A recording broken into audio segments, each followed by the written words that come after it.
Good afternoon. Good afternoon test. Good afternoon Dhruv. Good afternoon Anushka. Good afternoon Ashish. Good afternoon. Hi, हाल चाल चल रहे हैं भाई?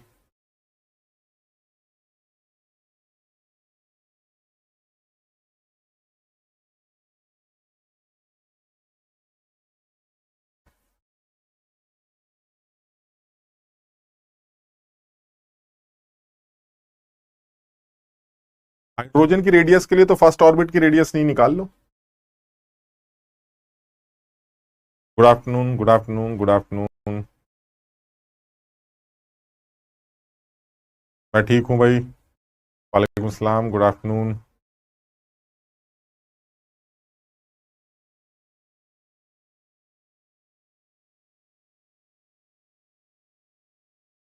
Good afternoon. हाँ, एनर्जी लेवल याद हो गया, बहुत जरूरी है यार।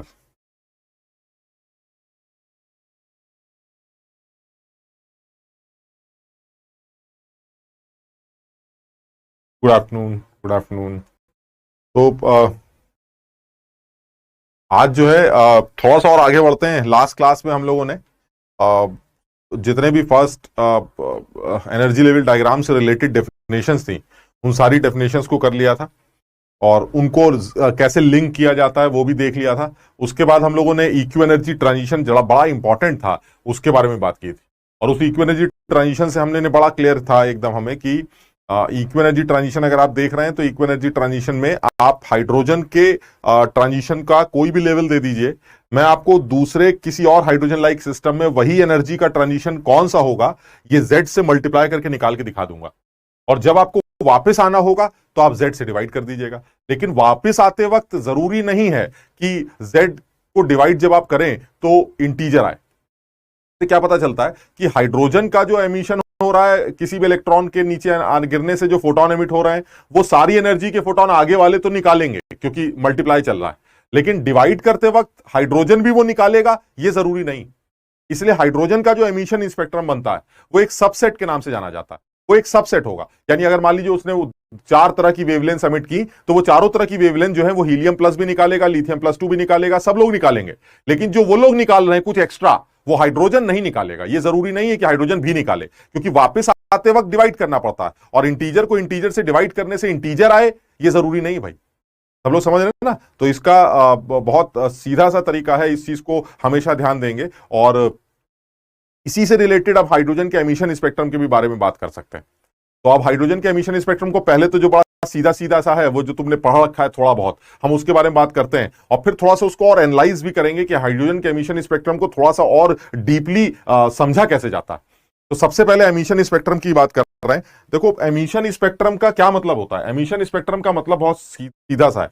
या किसी भी स्पेक्ट्रम के बारे में अगर बात करें तो स्पेक्ट्रम को दो तरह से डिवाइड किया गया, दो तरह से बांटा जाता है। यानी अगर मैं स्पेक्ट्रम की बात करूं तो स्पेक्ट्रम को दो तरह से बांटा गया है। एक तो जो स्पेक्ट्रम होगा वो बेस्ड ऑन नेचर होगा, यानी स्पेक्ट्रम का नेचर क्या, नेचर मतलब क्या है? नेचर ये कि स्पेक्ट्रम हमारा कॉन्टिन्यूअस बन रहा है, यानी सारी लाइंस एकदम मर्ज हैं, या फिर वो डिस्क्रीट बन रहा है। डिस्क्रीट का मतलब क्या होगा कि एक पर्टिकुलर जगह खाली है, फिर कुछ बना, फिर कुछ जगह खाली है, फिर कुछ बना, फिर कुछ जगह खाली है, उसे डिस्क्रीट स्पेक्ट्रम बोलेंगे। नाम से क्लियर एकदम। कॉन्टिन्यूअस मतलब मर्ज स्पेक्ट्रम, जिसमें आप किसी भी स्पेक्ट्रल लाइन को दूसरी स्पेक्ट्रल लाइन से डिस्टिंग्विश नहीं कर पाएंगे। मैं भी बना के दिखाता हूं। और डिस्क्रीट का मतलब है एक लाइन बनी, फिर सन्नाटा, फिर एक लाइन बनी, फिर सन्नाटा, फिर एक लाइन बनी, यानी वो कॉन्टिन्यूअस नहीं होगा, वो स्पेक्ट्रल लाइंस डिस्क्रीट होंगी। क्या लॉजिक है इस बात का? लॉजिक ये है कि अगर किसी एमिशन में एक पर्टिकुलर वेवलेंथ या फ्रीक्वेंसी एमिट हुई तो वो जाके छप जाएगी, लेकिन उसी से मिलती जुलती दूसरी नहीं हुई, जो दूसरी हुई वो काफी अलग हुई। तो इसका मतलब यह हुआ उस लाइन के छपने के बाद काफी देर तक सन्नाटा चलेगा और फिर दूसरी एक लाइन स्पेक्ट्रम में आएगी जो कि उस लाइन से काफी दूर होगी। इसका मतलब यह हुआ ये दोनों स्पेक्ट्रम, जो ये जो स्पेक्ट्रम बनाया गया है, ये डिस्क्रीट माना जाएगा, ये कॉन्टिन्यूअस नहीं माना जाएगा। लेकिन सोचो कोई एक ऐसी बॉडी है जो अपने अंदर से जो एमिशंस कर रही, वो इस तरह के एमिशंस कर रही है कि वो इनफाइनाइट फ्रीक्वेंसीज एमिट कर रही है। याद करो जरा, हॉट अब लोहे को तुमने गर्म किया था, हमने वीन्स डायग्राम बनाया था, तुमने देखा था उसके अंदर कि पूरी फ्रीक्वेंसीज, इनफाइनाइट फ्रीक्वेंसीज एमिट हो रही। यानी सूरज से आने वाली रोशनी, व्हाइट लाइट ले लो या फिर कोई हॉट ग्लोइंग बॉडी ले लो, इन सब लोगों से जो स्पेक्ट्रम बनता है, ये सब वो लाइट्स होती हैं, ये वो एमिशंस होते हैं जिनसे इनफाइनाइट फ्रीक्वेंसीज एमिट होती। और अगर इनसे इनफाइनाइट फ्रीक्वेंसीज एमिट हो रही हैं, तो जब आप इनको स्पेक्ट्रम में छापेंगे, किसी भी फोटोग्राफिक प्लेट पर छापेंगे, तो आपको ऐसा लगेगा जैसे 1.1 वेवलेंथ निकल रही है, 1.11, 1.12, 1.13, 1.14। आपको ऐसा लगेगा इतनी सारी वेवलेंथ एक जैसी निकल के आ रही हैं कि वो पूरा स्पेक्ट्रम आपको कॉन्टिन्यूअस नजर आएगा। स्कूल में या बचपन में तुमने पढ़ा भी है कि जब व्हाइट लाइट को प्रिज्म से क्रॉस करते हैं, या सूरज की रोशनी से जो रेनबो बनता है, इंद्रधनुष, वो इंद्रधनुष भी एक कॉन्टिन्यूअस स्पेक्ट्रम होता है। आप डिस्टिंग्विश नहीं कर पाते कि पीला रंग कहां खत्म हो गया, काला कहां चालू हो गया, नीला कहां चालू हो गया और हरा कहां चालू हो गया। आप डिस्टिंग्विश नहीं कर पाते क्योंकि वो स्पेक्ट्रम कॉन्टिन्यूअस होता है। क्यों सर? क्योंकि सूरज से आने वाली रोशनी के अंदर जो फोटॉन्स हैं, उनमें इनफाइनाइट फ्रीक्वेंसीज एग्जिस्ट करती हैं। यानी जो हॉट ग्लोइंग बॉडी है या ऐसी कोई बॉडी जो अपने अंदर से इनफाइनाइट फ्रीक्वेंसीज एमिट कर रही है, अगर आप उसका स्पेक्ट्रम देखेंगे तो आपको मर्ज स्पेक्ट्रम नजर आएगा, जिसको आप कॉन्टिन्यूअस कहते हैं। लेकिन अगर ऐसे किसी स्पेक्ट्रम की बात चल रही है जिसमें एमिशंस बड़े यूनिक एनर्जी के हैं, वो स्पेक्ट्रम कॉन्टिन्यूअस नहीं हो सकता। वो या तो बैंड स्पेक्ट्रम होगा या लाइन स्पेक्ट्रम होगा। समझो बात। यानी सब लोग इसको, ये पहली स्लाइड है बेटा, हां, रेनबो इसी का एग्जाम्पल।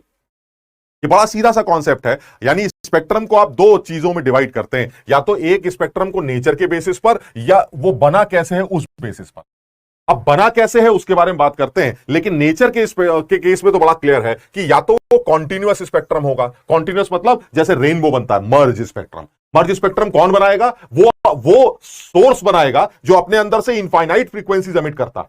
और वो इनफाइनाइट फ्रीक्वेंसीज जाके जब छपती हैं तो ऐसा लगता है जैसे पूरा स्पेक्ट्रम बिल्कुल एक दूसरे के साथ लीपा पोती हो रखी है। कौन खत्म हो रहा है, कौन सा रंग चालू हो रहा है, कौन सा रंग बंद हो रहा है, कुछ पता नहीं चलता। दूसरा जो स्पेक्ट्रम बनता है वो डिस्क्रीट बन जाता है। डिस्क्रीट का मतलब है एक लाइन बनी फिर सन्नाटा आ गया, फिर दूसरी लाइन बनी फिर सन्नाटा आ गया, या एक बैंड बना फिर सन्नाटा आ गया, फिर एक बैंड बना फिर सन्नाटा आ गया। यानी उस केस को, स्पेक्ट्रम को आप डिस्क्रीट स्पेक्ट्रम का नाम दे देते हैं। अच्छा, अब डिस्क्रीट भी दो तरह के हैं। एक ये कि या तो बैंड्स बन रहे हो, और दूसरा या फिर लाइंस बन रही हो। यानी या तो ये पॉसिबल है कि आप ऐसा कोई स्पेक्ट्रम देख रहे हैं जिसमें एक बैंड बना फिर सन्नाटा, फिर एक बैंड बना फिर सन्नाटा। क्या मतलब हुआ? पर्टिकुलर वेवलेंथ की तो बहुत सारी निकल के आ गई, लेकिन उसके बाद फिर सन्नाटा आ गया। फिर एक पर्टिकुलर वेवलेंथ के नजदीक वाली बहुत सारी निकल आई, फिर सन्नाटा आ गया। यानी ऐसे स्पेक्ट्रम में जिसमें एक जगह तो मर्जिंग है, फिर सन्नाटा है, फिर मर्जिंग है, फिर सन्नाटा है, ऐसा स्पेक्ट्रम कॉन्टिन्यूअस तो नहीं बोला जा सकता। बोला तो वो डिस्क्रीट जाएगा, लेकिन फिर उसको बैंड स्पेक्ट्रम बोला जाएगा, बिकॉज आपको अलग अलग कलर के बैंड्स दिखाई दे रहे हैं। लाइन स्पेक्ट्रम में क्या होगा? अलग अलग लाइंस दिखाई दे रही हैं, तो ऐसे स्पेक्ट्रम को लाइन, यानी लाइन या band, they will be discrete. But the continuous emission spectrum वो कौन सा होगा? वो एक ऐसा सोर्स बना सकता है जो अपने अंदर से बहुत सारी वेवलेंथ एमिट करता है, बहुत सारी फ्रीक्वेंसीज एमिट करता है। उसका जब स्पेक्ट्रम छपेगा तो आपको ऐसा लगेगा जैसे मर्ज स्पेक्ट्रम है, जिसको आप कॉन्टिन्यूअस बोलेंगे। समझ पा रहे हो सब लोग? इसको बस समझने की कोशिश करो, इसमें ज्यादा डिटेल में ये हमसे कुछ पूछा नहीं जाता। दूसरी बात क्या है? जो स्पेक्ट्रम का ओरिजिन है वो क्या है? एक ओरिजिन हो सकता है स्पेक्ट्रम का एमिशन स्पेक्ट्रम। एमिशन स्पेक्ट्रम का मतलब क्या हुआ कि एक बॉडी अपने अंदर से रेडिएशन एमिट कर रही है और वो जाके छप रहे हैं, उसे एमिशन स्पेक्ट्रम बोल देंगे। अब ये एमिशन स्पेक्ट्रम जो है वो लाइन भी बन सकता है, वो स्पेक्ट्रम हमारा कॉन्टिन्यूअस भी बन सकता है, दैट डिपेंड्स। यानी मैंने स्पेक्ट्रम को दो कैटेगरी में डिवाइड कर दिया, एक नेचर के अकॉर्डिंगली उसको समझ रहा हूं, और एक वो ओरिजिन के अकॉर्डिंगली समझ रहा हूं। यानी एक क्या बनने का तरीका क्या है, और एक अगर बन गया तो उसका नेचर क्या। ठीक। दूसरा जो नेचर ओरिजिन है वो है एब्जॉर्प्शन स्पेक्ट्रम। यानी एब्जॉर्प्शन स्पेक्ट्रम और एमिशन स्पेक्ट्रम, ये स्पेक्ट्रम का एक ऐसा नेचर है जो उसके ओरिजिन से रिलेटेड। और डिस्क्रीट और कॉन्टिन्यूअस एमिशन, डिस्क्रीट और कॉन्टिन्यूअस स्पेक्ट्रम एक ऐसा स्पेक्ट्रम है जो उसके नेचर के ऊपर बेस्ड।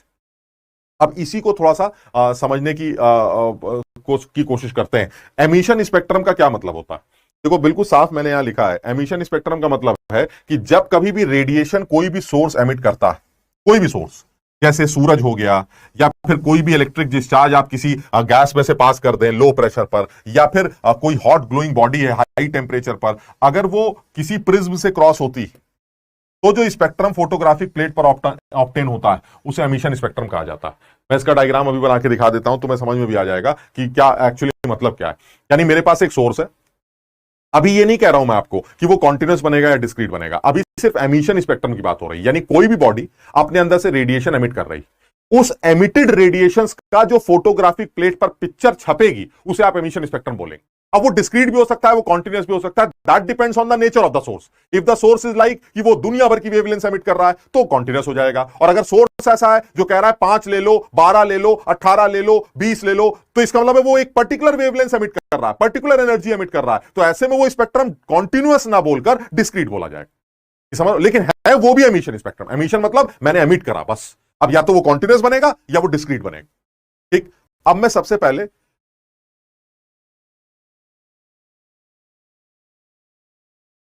रेनबो इसलिए कॉन्टिन्यूअस हुआ क्योंकि उस केस में आप जो अलग अलग कलर्स देखते हैं वो सब आपस में मर्ज होते हैं।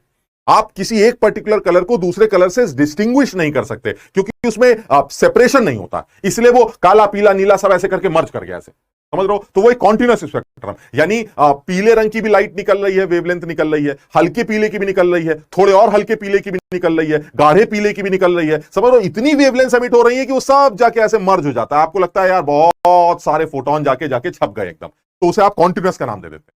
लेकिन ऐसा होता कि एक पर्टिकुलर वेवलेंथ छपी, फिर कुछ दूसरी वाली नहीं निकली, फिर तीसरी वाली और दूर से निकली, तो मतलब समझ रहे हो, एक 12 निकली और एक 18 निकली, तो 12 और 18 के बीच में तो सन्नाटा होगा ना, तो उस सन्नाटे की वजह से वो स्पेक्ट्रम कॉन्टिन्यूअस ना बोल के डिस्क्रीट बोल दिया जाएगा। लेकिन ये कौन बनाएगा? ये वो सोर्स बनाएगा जो अपने अंदर से इनफाइनाइट फ्रीक्वेंसीज एमिट नहीं करता। समझ रहे हो ना बात को? तो ये बहुत सीधा सा है। अब जैसे इसी में अगर मैं एमिशन स्पेक्ट्रम को ही थोड़ा सा समझूं, तो ये देखिए एक कॉन्टिन्यूअस एमिशन स्पेक्ट्रम बनाया गया है। कॉन्टिन्यूअस एमिशन स्पेक्ट्रम देखते ही तुम्हें समझ में आ जाएगा, तुमने बचपन में ये डायग्राम पहले भी देखा होगा। अब बॉर्डर नहीं होता, अतुल बिल्कुल सही कह रहा है, उनमें बीच में कोई बॉर्डर नहीं होता। जैसे देखो मैंने बनाया है, इसको समझने की कोशिश करो। कॉन्टिन्यूअस स्पेक्ट्रम कैसा बन रहा है? वो कह रहा है देखिए ऐसा है, पक्का एक ऐसा सोर्स चाहिए आपको जो बहुत सारी वेवलेंथ एमिट कर सकता है। ठीक, तो मैंने कहा भाई वो कौन सा सोर्स है? वो कह रहा देखिए एक तो आप जो है ये व्हाइट लाइट ले सकते हैं जिसमें इनफाइनाइट फ्रीक्वेंसीज एग्जिस्ट करती हैं, सूरज से आने वाली रोशनी हो गई, या कोई भी बल्ब या हॉट ग्लोइंग बॉडी हो गई। इस तरह के कोई भी सोर्स को अगर इससे निकल के आने वाले रेडिएशंस को प्रिज्म से क्रॉस करेंगे तो आपको दुनिया भर के कलर्स नजर आएंगे, और वो सारे कलर इतने कॉन्टिन्यूअस होंगे, देखना जरा, they are so continuous that each of them merges into the next. They are so continuous that each of them merges into the next। समझो बात, यानी वो इतने कॉन्टिन्यूअस हैं कि वो सब एक दूसरे के अंदर घुसने लगते हैं, जिसकी वजह से आप उसको क्या बोल देते हैं? कॉन्टिन्यूअस। क्यों? क्योंकि सोर्स एक ऐसा सोर्स है जिसको व्हाइट लाइट कहा गया, या एक ऐसा सोर्स है जिसके अंदर बहुत सारी फ्रीक्वेंसीज एग्जिस्ट कर रही हैं, तो वो जब जाके छपेगा तो वो एक कॉन्टिन्यूअस स्पेक्ट्रम देगा, क्योंकि ये सोर्स रेडिएशंस एमिट कर रहा है, इसलिए इस एमिशन को, इस स्पेक्ट्रम को एमिशन स्पेक्ट्रम का नाम दिया जाए। This is emission.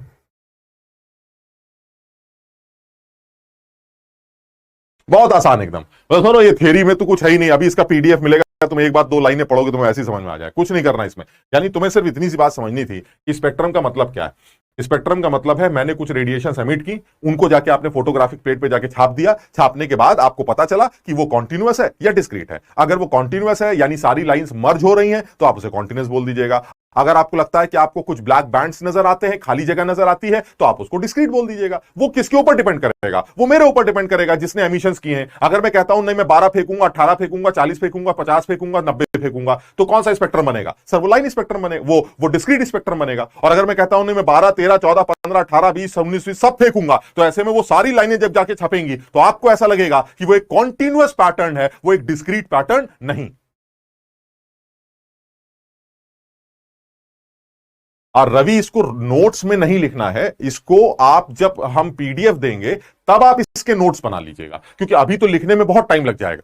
इसकी पीडीएफ मिलेगी, और वैसे भी यार तुम नोट्स भी बना सकते हो, और नहीं तो सिर्फ एक बार पढ़ सकते हो, उसमें कुछ है ही नहीं, बिल्कुल सीधा एकदम। आपने व्हाइट का लाइट का सोर्स लिया, उस लाइट को बाहर निकाला, प्रिज्म से क्रॉस किया, और इस फोटोग्राफिक प्लेट पे आपने जाके छाप दिया, ये सब छप गया। जब इस फोटोग्राफिक प्लेट को ऑब्जर्व किया तो ऐसा नजर आया।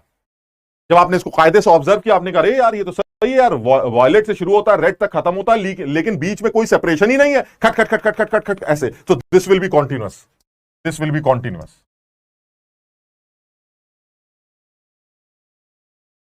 और क्योंकि एमिशन हो रहा है इसलिए कॉन्टिन्यूअस एमिशन स्पेक्ट्रम।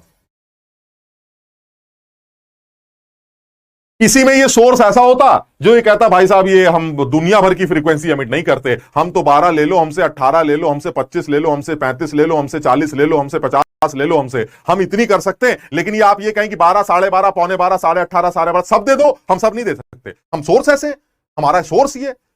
तो अगर हम ऐसे सोर्स हैं जो सब कुछ देते हैं, हम कॉन्टिन्यूअस एमिशन स्पेक्ट्रम बनाएंगे। और हम कुछ यूनिक वेवलेंथ एमिट करते हैं, कुछ यूनिक एनर्जी एमिट करते हैं, तो ऐसे में हम डिस्क्रीट स्पेक्ट्रम बनाएंगे। बड़ा क्लियर है एकदम, कोई कहानी नहीं है। तुम इसको सड़ाना चाहो, इसको गंदा बनाना चाहो तो इसको गंदा बना सकते हो, अदरवाइज बहुत सीधी सी कहानी है जो आसानी से लोग समझना चाहते हैं वो आसानी से समझ सकते हैं।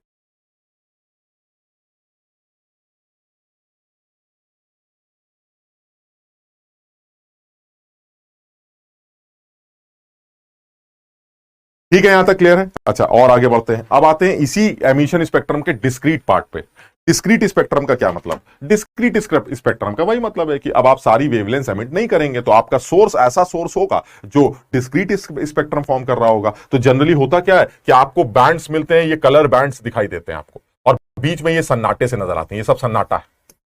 तो अगर आपको सन्नाटा एकदम साफ दिखाई दे रहा है, यानी ये जो आपको सन्नाटा दिखाई दे रहा है, ये सन्नाटा अगर आपको साफ दिखाई दे रहा है, तो आप समझ लीजिएगा कि आप जो हैं इस बार कॉन्टिन्यूअस नेचर के नहीं हैं, आप हैं तो एमिशन स्पेक्ट्रम। ये तो ठीक है कि आपने कुछ रेडिएशन एमिट की और हमने जाके छाप दी, लेकिन ये कंफर्म है क्योंकि मुझे सन्नाटा नजर आ रहा है, आपका कॉन्टिन्यूअस या मर्ज स्पेक्ट्रम नजर नहीं आ रहे हैं, तो आपको मैं एमिशन स्पेक्ट्रम आपका कॉन्टिन्यूअस नहीं मानूंगा, मैं डिस्क्रीट मानूंगा।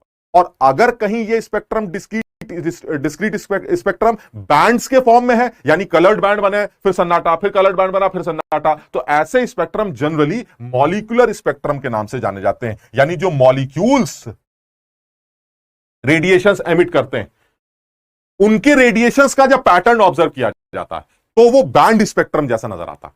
लेकिन जब एटम्स ये रेडिएशंस एमिट करते हैं तो फिर वो लाइन स्पेक्ट्रम नजर आता। यानी एटम्स के केस में जिसका सबसे कॉमन एग्जांपल तुमने हाइड्रोजन का एमिशन स्पेक्ट्रम देखा था, वो क्या था? देखिए आप, तुम सब जानते हो। अब देखो, यही एक्चुअली ये टॉपिक है जिसके लिए हम सीखना चाह रहे थे। टॉपिक ये है कि हाइड्रोजन के लाइन स्पेक्ट्रम को जो रदरफोर्ड एक्सप्लेन नहीं कर पाया था, वो आज हम समझेंगे कैसे। हमें कैसे पता चल रहा है कि हाइड्रोजन लाइन स्पेक्ट्रम बनाएगा, हाइड्रोजन कॉन्टिन्यूअस स्पेक्ट्रम क्यों नहीं बनाता? अब तुम जरा अकल लगाना। क्या हाइड्रोजन के सारे लेवल्स की एनर्जीज तुमने याद कर ली थी? हां सर, हमने याद कर ली थी। क्या वो एनर्जीज के डिफरेंसेस तुम्हें नहीं लगते बड़े यूनिक डिफरेंसेस होने चाहिए? भाई, अगर लेवल्स की एनर्जीज अलग अलग हैं, तो उन लेवल्स के बीच का जो गैप होगा वो भी तो अलग अलग होगा। कि क्या तुम्हें लगता है कि अगर इलेक्ट्रॉन कूदेगा नीचे तो हर तरह की वेवलेंथ एमिट करेगा? नहीं सर, एनर्जी लेवल बड़े फिक्स होते हैं। स्टेशनरी ऑर्बिट्स की एनर्जीज बोर ने बड़ी फिक्स बताई हैं। इसलिए जब कोई इलेक्ट्रॉन किसी ऑर्बिट से नीचे ऑर्बिट में जंप करता है तो एक पर्टिकुलर एनर्जी एमिट करता है। ऐसा नहीं है कि अगर उसने 12 एमिट की है तो 12.1, 12.2, 12.3, 12.4 सारी एमिशंस कर सकता है। नहीं नहीं नहीं, बिल्कुल नहीं है। यानी जो एटॉमिक स्पेक्ट्रम्स होते हैं या जो एटम्स फॉर्म करते हैं वो लाइन स्पेक्ट्रम होते हैं, और जो मॉलिक्यूल्स स्पेक्ट्रम फॉर्म करते हैं वो भी डिस्क्रीट होते हैं, लेकिन उनको बैंड स्पेक्ट्रम का नाम दिया जाता है। यानी मैं अब यहां से हाइड्रोजन के लाइन स्पेक्ट्रम के बारे में बात करूंगा कि हाइड्रोजन जब एमिशंस करता है, यानी हाइड्रोजन गैस को जब लो प्रेशर पर डिस्चार्ज ट्यूब में रखा जाता है और इलेक्ट्रिक करंट दी जाती है, तो ऐसे में जो रेडिएशंस एमिट होती हैं, वो रेडिएशंस इस तरह के लाइन स्पेक्ट्रम को कैसे बनाती हैं और वो लाइन स्पेक्ट्रम किस तरह से ऑब्जर्व किया जाता है, हम इसके बारे में बात करेंगे, जो हमारा आज का टॉपिक होना चाहिए। सब लोग पहले यहां तक समझने की कोशिश करें।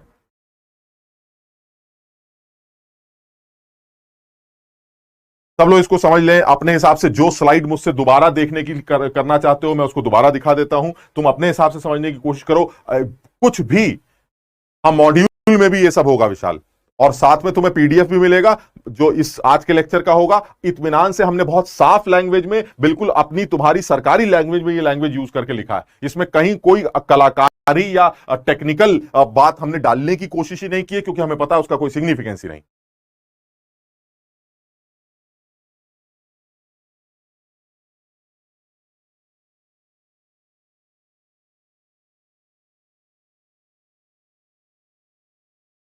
एब्जॉर्प्शन स्पेक्ट्रम की बात करते हैं, एक सेकेंड।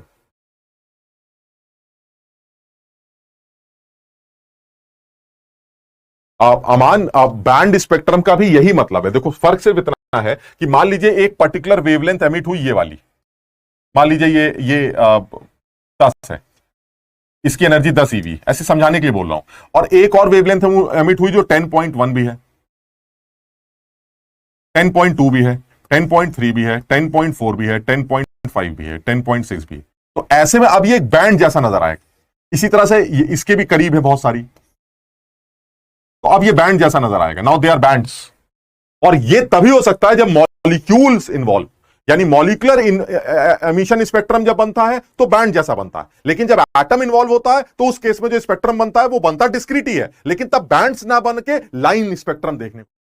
यानी तुम्हें सिर्फ इतनी बात याद रखनी है, एमिशन दो तरह के हैं, स्पेक्ट्रम दो तरह के हैं, एक एमिशन एक एब्जॉर्प्शन। एमिशन स्पेक्ट्रम दो तरह के हैं, एक कॉन्टिन्यूअस और एक डिस्क्रीट। कॉन्टिन्यूअस स्पेक्ट्रम वो सोर्स बनाता है जो अपने अंदर से बहुत सारी फ्रीक्वेंसीज एमिट करता है, इनफाइनाइट फ्रीक्वेंसीज एमिट करता है। और डिस्क्रीट स्पेक्ट्रम वो बनाते हैं जो यूनिक फ्रीक्वेंसीज या यूनिक वेवलेंथ ही एमिट कर सकते हैं, और वो मॉलिक्यूलर स्पेक्ट्रम के केस में बैंड स्पेक्ट्रम बन जाता है, और एटॉमिक स्पेक्ट्रम के केस में वो लाइन स्पेक्ट्रम बन जाता है।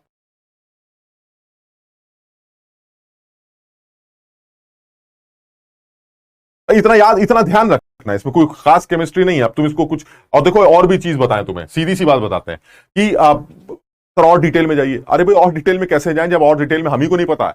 अरे कौन से हमने स्पेक्ट्रम बना के देखे हैं और हमने कौन से स्पेक्ट्रम बनाने की कोशिश की यार। अब न जाने कौन सी मशीन लाएंगे, कौन सा स्पेक्ट्रम बनाएंगे, कहां से सोर्स लाएंगे, मुझे नहीं पता। इतना कौन दिमाग लगाता है। मुझे तो इतनी बात समझ में आती है, एक सोर्स एमिशन कर रहा है, उसको जाके फोटोग्राफिक प्लेट पे छाप दो। अगर वो कॉन्टिन्यूअस एमिशन बनेगा तो उसको कॉन्टिन्यूअस बोल देना, और वो तब बनेगा जब वो सोर्स ये बोलेगा कि मैं दुनिया भर की फ्रीक्वेंसी एमिट करता हूं। मैं समझ गया, सारे फोटोन जाके छपेंगे तो एक लाइन जैसी पूरी सीधी मर्जिंग नजर आएगी, और फिर वो सोर्स कह रहा नहीं खास निकालते हैं, खास फोटोन। मैं समझ गया, ये डिस्क्रीट बनेगा। अगर वो मॉलिक्यूलर सैंपल है तो बैंड बना देगा, एटॉमिक सैंपल है तो लाइन बना देगा। मैं इससे ज्यादा जानना ही नहीं चाहता, क्योंकि मुझे पता है इससे ज्यादा जानने की जरूरत ही नहीं। क्लियर है ये सबको? हाँ,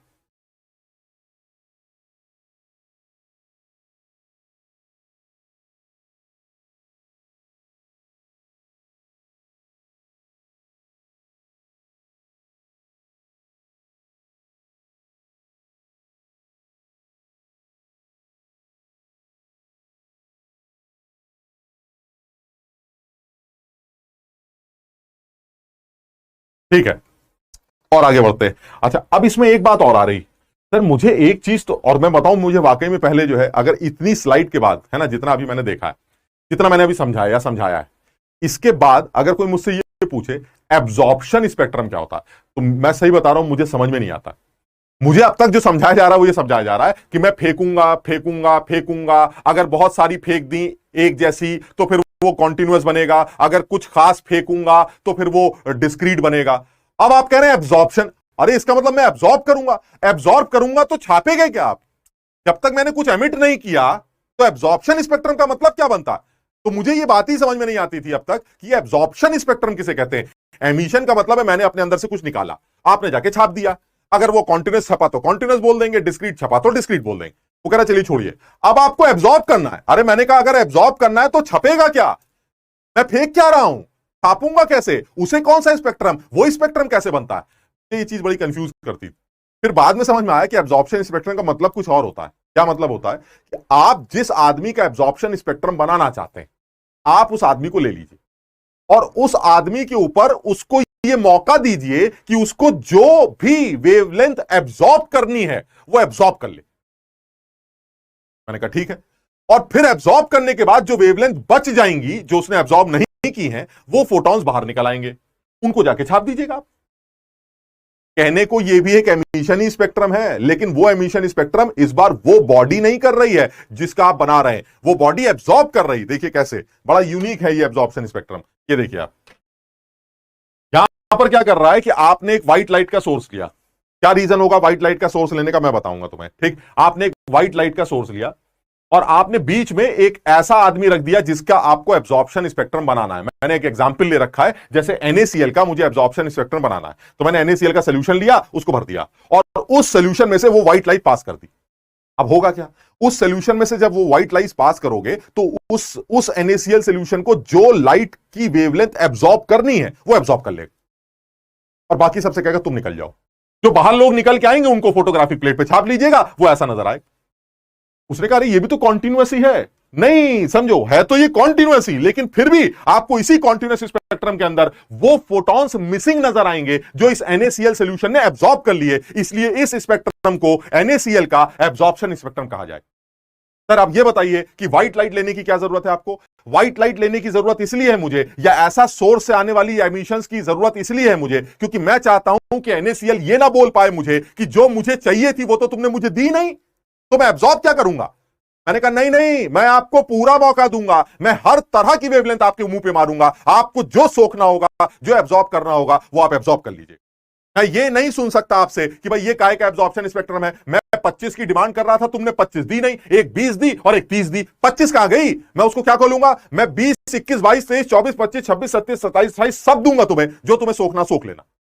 इसलिए मैंने एक ऐसा सोर्स लिया था जो इनफाइनाइट वेवलेंथ एमिट करता है, and that is source sun, white light या हॉट ग्लोइंग बॉडी से निकल के आने वाले रेडिएशन जो कॉन्टिन्यूअस स्पेक्ट्रम बनाते थे। यानी मैंने उसको मौका दे दिया है कि मैं दुनिया भर के फोटोन आपको दे दूंगा, आपका जो दिल करे एब्जॉर्ब कर लीजिएगा। उसने अपने मतलब का फोटोन एब्जॉर्ब किया, और एब्जॉर्ब करने के बाद बाकी सारे फोटॉन्स को एमिट कर दिया। एमिट करने के बाद जो स्पेक्ट्रम बना वो मेरा एब्जॉर्प्शन स्पेक्ट्रम है। दिखेगा कॉन्टिन्यूअस जैसा, क्यों? क्योंकि आपका सोर्स क्या था? इनफाइनाइट फ्रीक्वेंसी वाला। लेकिन फिर भी आपको एक पर्टिकुलर रीजन में कुछ डार्क लाइंस नजर आएंगी, क्योंकि वो पर्टिकुलर फोटोन तो वो एब्जॉर्ब कर चुका है। NaCl का एक एग्जांपल ले रहा हूं और मैं तुम्हें बता रहा हूं कि NaCl का सॉल्यूशन एक ऐसा सॉल्यूशन होता है कि वो पर्टिकुलर वेवलेंथ को एब्जॉर्ब करता है, और येलो रीजन में आपको कुछ डार्क लाइंस नजर आती हैं, और इसीलिए कहा जाता है कि ये एमिशन स्पेक्ट्रम, जो ये स्पेक्ट्रम NaCl का एब्जॉर्प्शन स्पेक्ट्रम। यानी इस आदमी ने उन फोटॉन्स को एब्जॉर्ब किया है जो येलो रीजन को बिलोंग करते थे, जिनकी वेवलेंथ येलो रीजन को बिलोंग करती थी, उसको एब्जॉर्ब कर लिया है। कुछ लाइंस आपको दिखाई देंगी, बाकी ये पूरा कॉन्टिन्यूअस जैसा ही दिखेगा, क्योंकि बाकी से तो मुझे कोई मतलब ही नहीं है, इनको तो मैं एब्जॉर्ब ही नहीं करता। यानी ये स्पेक्ट्रम कॉन्टिन्यूअस जैसा दिखेगा with some dark lines in those regions जिनके फोटॉन्स को उस सॉल्यूशन ने एब्जॉर्ब कर लिया। आप इसको जरा समझने की कोशिश करिए। जब आप किसी भी व्हाइट लाइट को के सोर्स से आप जो एमिशंस निकल के आते हैं उसको आप पास करते हैं या तो उस सब्सटेंस के वेपर्स के ऊपर से या फिर उसके सॉल्यूशन के ऊपर से, तो ऐसा ऑब्जर्व किया गया है कि some dark lines are obtained in the continuous spectrum. उस कॉन्टिन्यूअस स्पेक्ट्रम में आपको कहीं डार्क लाइंस दिखाई देती हैं। These dark lines are suppose to the result the fact कि वो सॉल्यूशन या वेपर्स उन पर्टिकुलर वेवलेंथ्स को एब्जॉर्ब कर रही हैं, और इसलिए ये हमारा एब्जॉर्प्शन स्पेक्ट्रम माना जाता है। सब लोग समझे इस बात को? देखो, अपने आप समझोगे तो समझ में आएगा, पूछते रहोगे तो कुछ समझ में नहीं आएगा।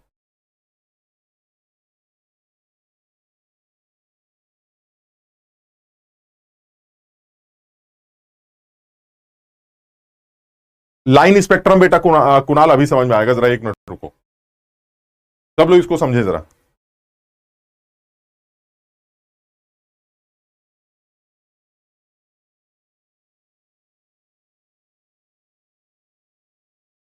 This spectrum is absorption.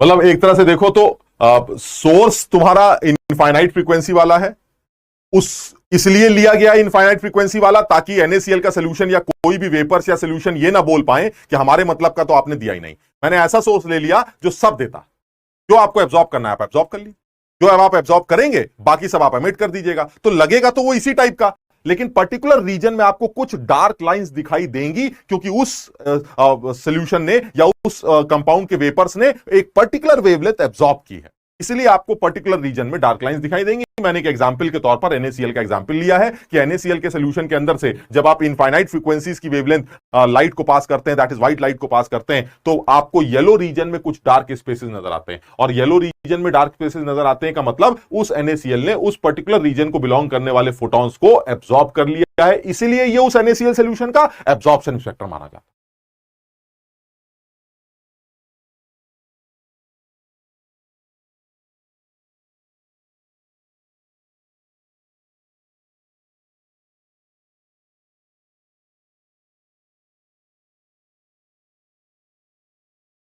सब लोगों को यह बात समझ में आ गई भाई? अरे भाई, एब्जॉर्ब इसलिए किया है क्योंकि उस पर्टिकुलर वेवलेंथ को एब्जॉर्ब करके उनके जो इलेक्ट्रॉन्स हैं वो एक्साइट हो गए होंगे। तुम्हें पता है हर फोटोन को एब्जॉर्ब करके तो आप एक्साइट होंगे नहीं, क्योंकि आपको एक लेवल से दूसरे लेवल पे जाना है और एनर्जीज आपकी फिक्स है। तो आप पर्टिकुलर वेवलेंथ को एब्जॉर्ब कर लेते हैं ताकि आपके इलेक्ट्रॉन्स एक्साइट हो जाए। आप सारी वेवलेंथ एब्जॉर्ब नहीं कर सकते।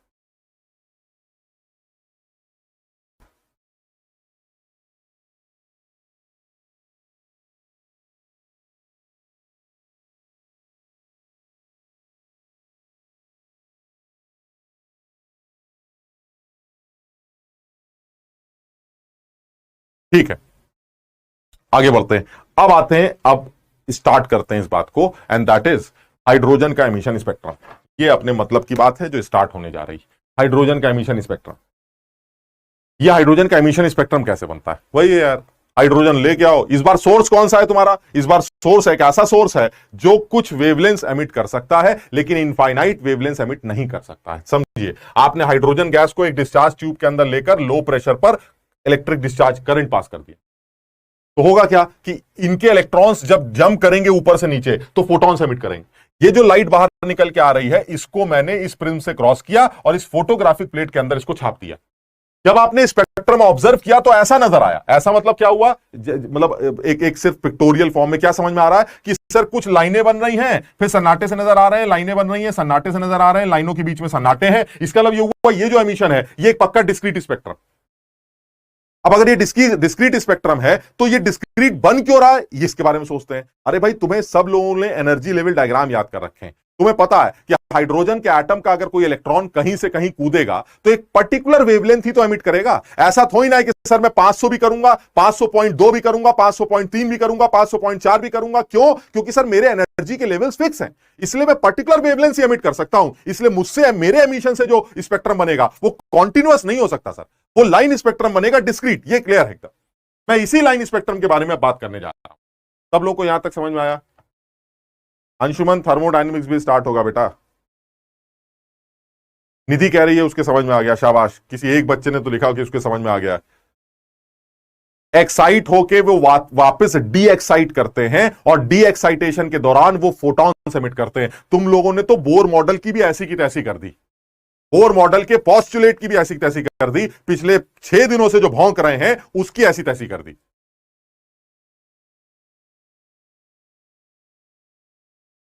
शालिनी, ये सब बहुत बोरिंग है।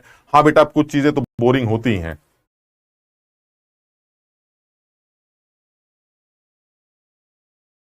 ठीक, कुछ लोगों के समझ में आ गया। चलिए आगे बढ़ते हैं। अब हाइड्रोजन के एमिशन स्पेक्ट्रम के बारे में बात करते हैं। ठीक,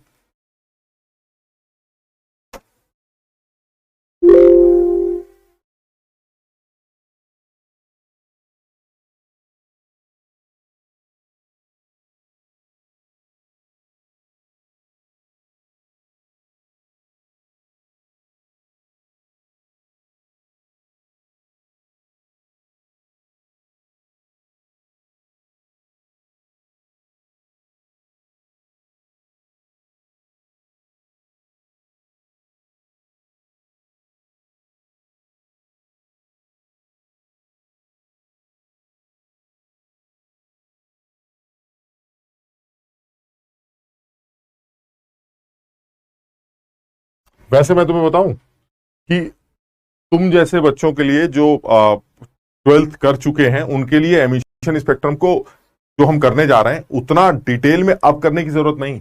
और मैं तुम्हें बताऊं, मैं खुद भी एक पर्टिकुलर पॉइंट पर इस एमिशन स्पेक्ट्रम को देखो कैसे रोकूंगा और तुमसे कहूंगा कि तुम मुझे सॉल्व करके दिखाना। आप सारा होगा क्या? आप जरा एक काम करते हैं, आप जो है हाइड्रोजन के एटम्स लाइए और उनको रेडिएशंस देकर एक्साइट कर दीजिए।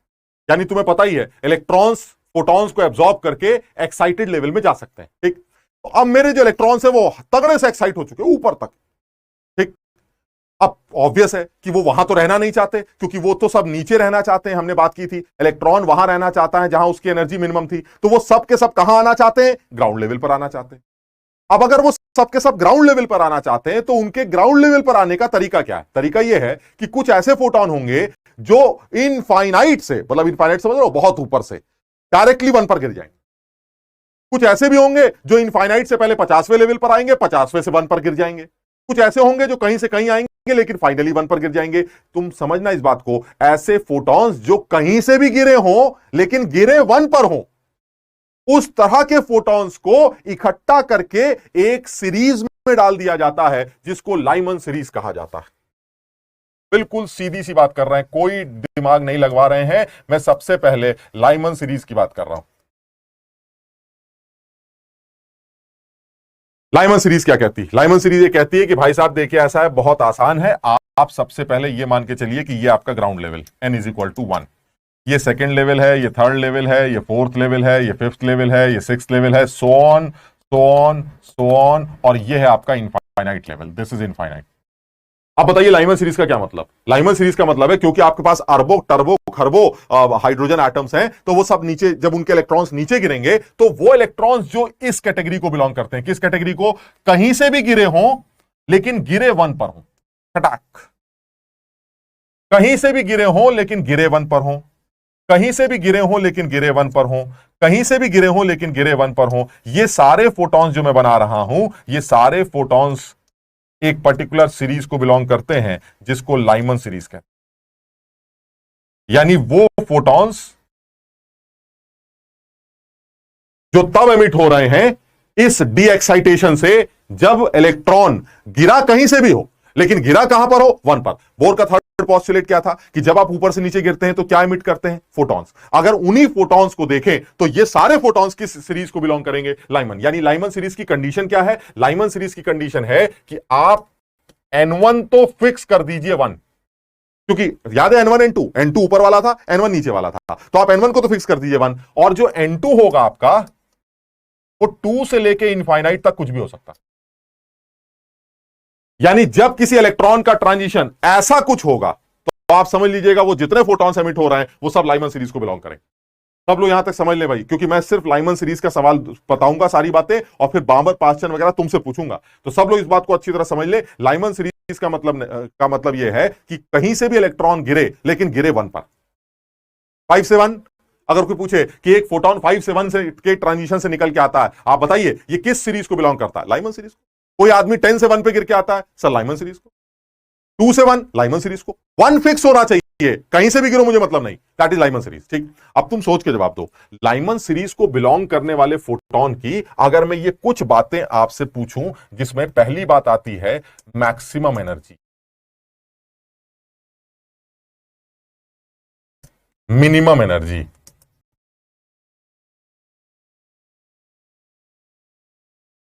वो कैसे निकाली जाए? लाइमन सीरीज को बिलोंग करने वाले फोटॉन की मैक्सिमम एनर्जी और मिनिमम एनर्जी कैसे निकाली जाए? बड़ा आसान है।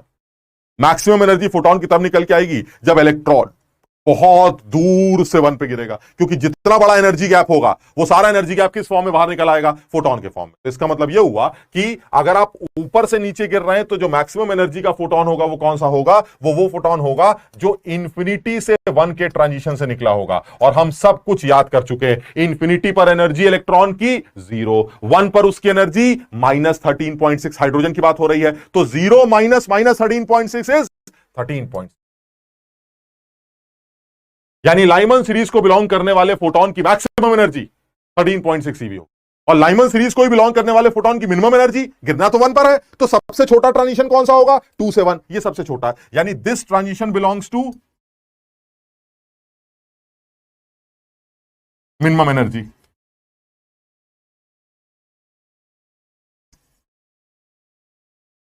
And this transition belongs to maximum energy. अब वो मिनिमम एनर्जी कितनी होगी वो भी देख लेते हैं। That is 2 to 1। What is the gap between 2 to 1? The gap is 10.2। तुम्हारे लिए गैप निकालना इसलिए आसान है क्योंकि तुमने सारे एनर्जी लेवल याद कर रखे हैं, तुम्हें सिर्फ सब्ट्रैक्ट करना है। और जिन लोगों ने एनर्जी लेवल याद नहीं कर रखे हैं उनको पहले एनर्जीज निकालनी पड़ेंगी और तब वो सब्ट्रैक्ट करेंगे। सब लोगों को समझ में आ रहा है? ठीक, इसका मतलब यह हुआ कि लाइमन सीरीज को बिलोंग करने वाले फोटॉन की मैक्सिमम एनर्जी 13.6 होगी और मिनिमम एनर्जी 10.2 होगी। चलिए, एक सवाल यह पूछ सकता है लाइमन के बारे में। दूसरा सवाल क्या पूछ सकता है? दूसरा सवाल पूछ सकता है कि लाइमन सीरीज को बिलोंग करने वाले फोटॉन की मैक्सिमम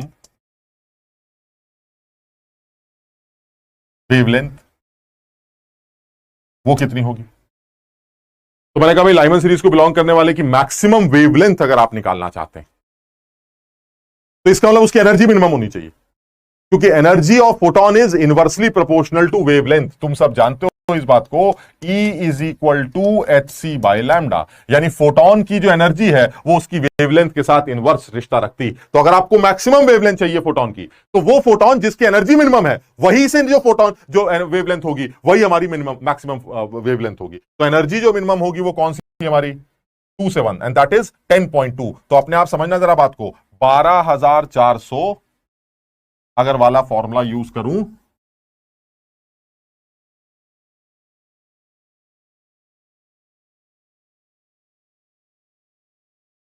और एनर्जी कितनी रख दूं 10.2, तो ये जो वेवलेंथ निकल के आएगी मैक्सिमम वेवलेंथ होगी।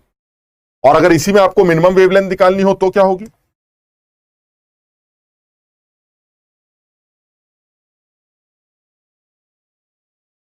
मिनिमम वेवलेंथ होगी 12,400 जब एनर्जी मैक्सिमम होगी। एनर्जी कितनी है मैक्सिमम 13.6। याद है वाला फॉर्मूला, एनर्जी को, फोटोन की एनर्जी को ईवी में रखोगे तो आंसर सीधे किसमें मिलेगा, एंगस्ट्रॉम। सब लोगों को ये बात समझ में आ रही है भाई, सबको ये बात समझ में आ रही है।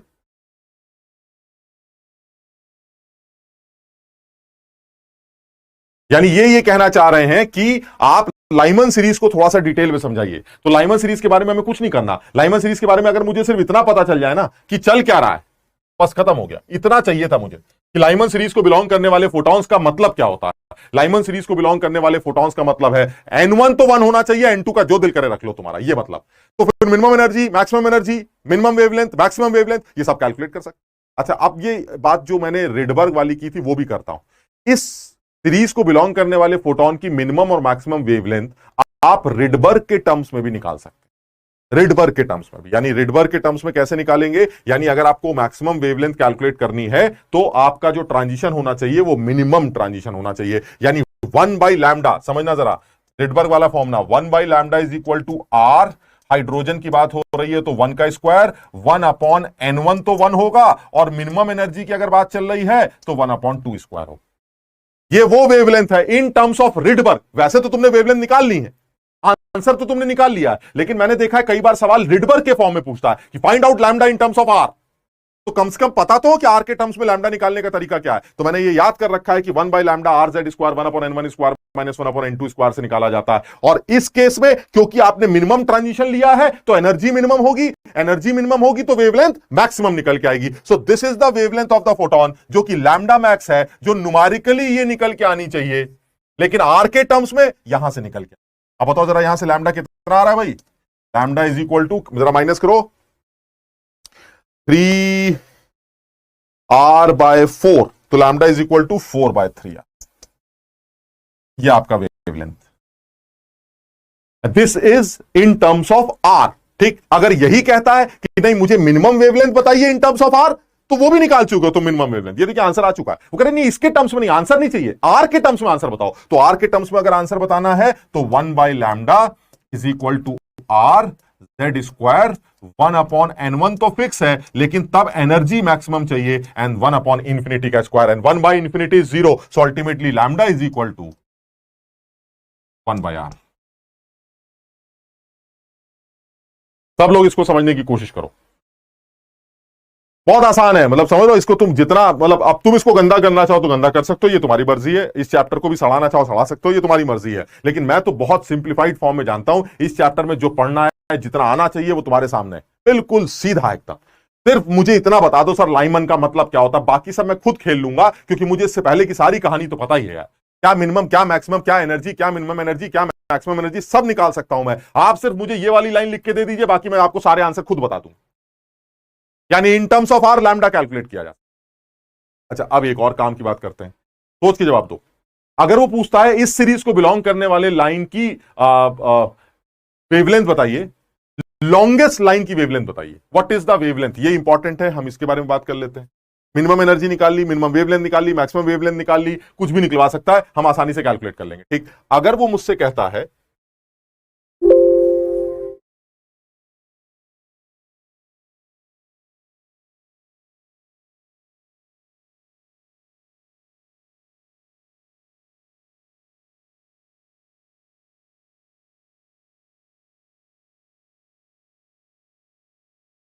वेवलेंथ ऑफ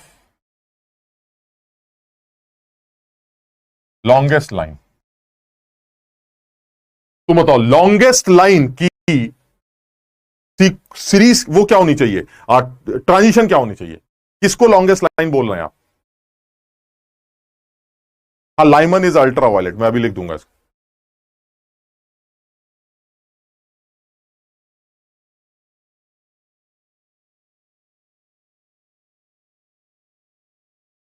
आर की वैल्यू रखेंगे मोहित तो आंसर वही आएगा जो आपने पहले निकाला था, लेकिन मुझे आर के टर्म्स में आंसर चाहिए, इसलिए मैंने आर वाला फॉर्मूला लगाया। अगर मुझे लैम्डा ही निकालना होता एंगस्ट्रॉम में तो मैं 12400 वाला फॉर्मूला लगा देता ना, मुझे तो सब कुछ पता ही है।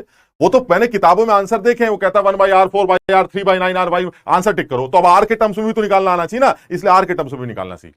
अब बताओ लॉन्गेस्ट लाइन का ट्रांजिशन क्या लिखेंगे? लॉन्गेस्ट लाइन का ट्रांजिशन होना चाहिए इंफिनिटी से 1। यही तो सबसे लंबी लाइन है। अभी आपने लाइमन सीरीज देखी थी, ये वाली जो लाइन थी ये लॉन्गेस्ट लाइन थी, इंफिनिटी ये 1 था, और जो शॉर्टेस्ट लाइन थी वो थी आपकी 2 से 1। यही तो था। ऐसे ही सोच रहे हो ना तुम लोग? यानी the wavelength of the longest line corresponds to what? Infinity to 1, ऐसा हम सोच रहे हैं, जबकि तुम सब लल्लू हो। ऐसा बिल्कुल नहीं है, ऐसा बिल्कुल नहीं। Longest line doesn't mean the length of the line. अरे यार कैसी बात, लाइन कहां से आ गई? ये लाइनें कौन सी हैं? अरे सर ये तो आपने बनाई है। क्या इलेक्ट्रॉन ऊपर से नीचे गिरता है तो लाइनें बनाता है? अरे वो तो सिर्फ तुम्हें ट्रांजिशन दिखा रहा हूं मैं कि ऊपर से नीचे आ रहा है, ये ट्रांजिशन, लाइन थोड़ी ना बना रहा है। Longest line means longest wavelength. Line की लंबाई लेंथ डिसाइड करती है, उसकी वेव की लेंथ डिसाइड करती है। सो ये क्लियर है। और ये इसलिए बता रहा हूं क्योंकि ज्यादातर बच्चे इंफिनिटी से 1 से आंसर लिख के चले आते हैं और सारा आंसर गलत हो जाता, उल्टा आ जाता answer. Longest line corresponds to, बिल्कुल यहां मेंशन कर लेते हैं, longest line corresponds to longest wavelength.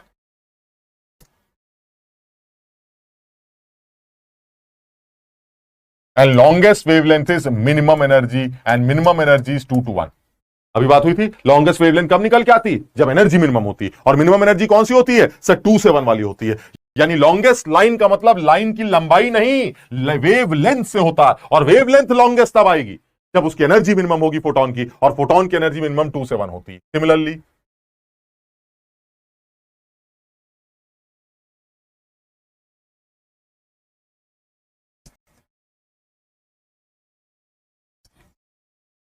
Shortest line का मतलब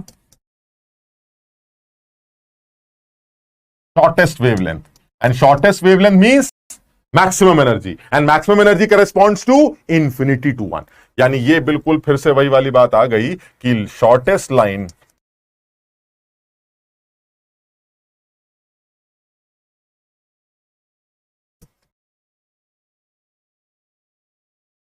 corresponds to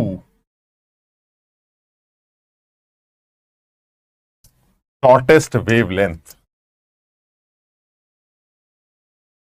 and that is क्योंकि wavelength is inversely proportional to, ऐसा लिख देते हैं, एनर्जी ज्यादा फोटोन की, वेवलेंथ छोटी, एनर्जी छोटी, वेवलेंथ बड़ी। इसका मतलब यह हुआ लाइन की लंबाई, यानी this is shortest line and this is longest line. तुम कहोगे कैसी बातें कर रहे हैं? हाँ, यही सच्चाई है। Longest and shortest means wavelength, ना कि लाइन की लंबाई, क्योंकि लाइनें तो है ही नहीं कहीं, लाइनें तो आप बना रहे हैं। क्लियर है ये सबको?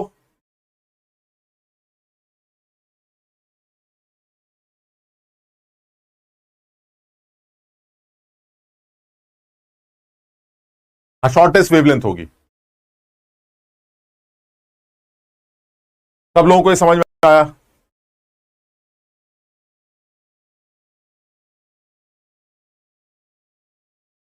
अब जल्दी से सब लोग ये लिख के बता दे कि सब लोगों को ये बात समझ में आई कि नहीं। बामर वामर सब अभी बता देते हैं। सौम्या कह रही है कि ये सारे चैप्टर जेईई के पेपर में याद कैसे रहते हैं। बात तो सही है, यही तो डर होता है, इसी डर से तो बचना है। इतना तो डरना ही पड़ेगा हमें, और क्या। सही है, सारे चैप्टर याद कैसे रहेंगे, और किस चीज का डर रहता है? कहीं ये ना भूल जाए, कहीं ये ना कर पाए, कहीं वो ना कर पाए, यही डर है और क्या है। अगर सब कुछ आता है तो डरने की जरूरत ही नहीं है। लेकिन डर यही है हमारा कि हम सब, और उसका तरीका यही है कि आप सही से रिवाइज करके जाइए, कई बार रिवाइज करके जाइए, बहुत आसान। सब लोगों को क्लियर? ठीक, वेरी गुड।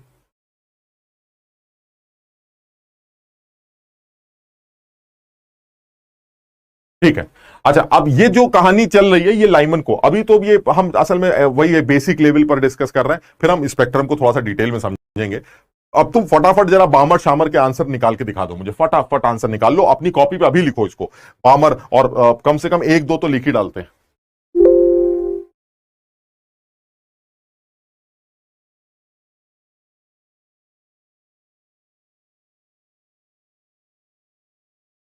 अब अगर बामर सीरीज की बात करें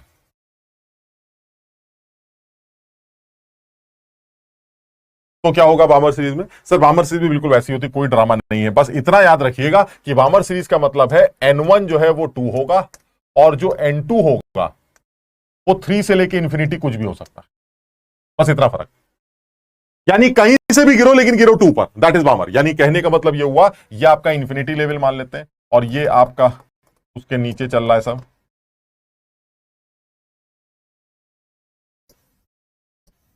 ये आपका 1 है, ये 2 है, ये 3 है, ये 4 है, so on so on so on so on so on. यानी ये जो ट्रांजिशन हो रहा है, इससे जो फोटोन एमिट हो रहा है, ये बामर सीरीज के photons.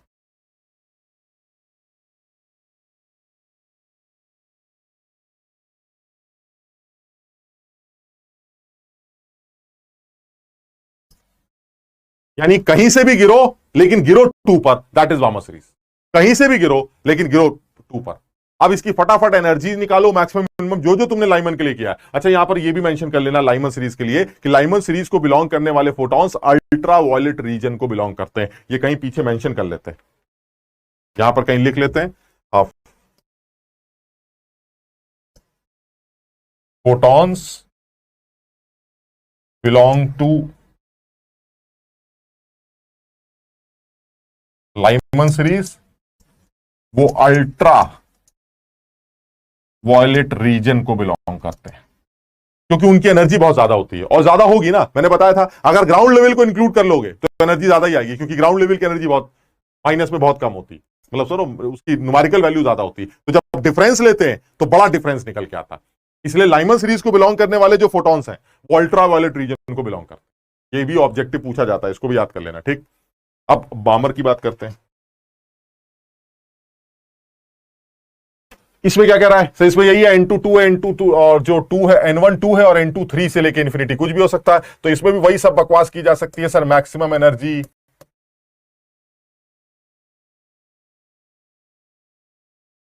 Minimum energy,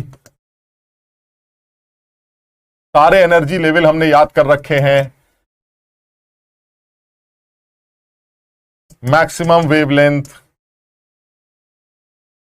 minimum wavelength, R के टर्म्स में सब कुछ जैसे कर सकते हो कर डालो। बताओ क्या करें? मैक्सिमम एनर्जी कौन सी होगी? मैक्सिमम एनर्जी होगी इंफिनिटी से 2, इंफिनिटी पे 0, 2 पे -3.4, तो ये आ गया 3.4।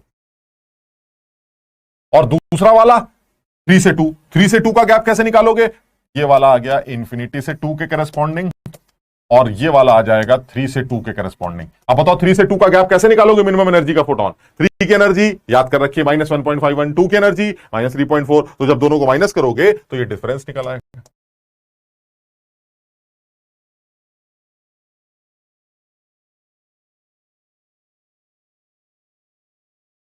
मैक्सिमम 3.85 आ रही है, बताइए सोनू कुमार।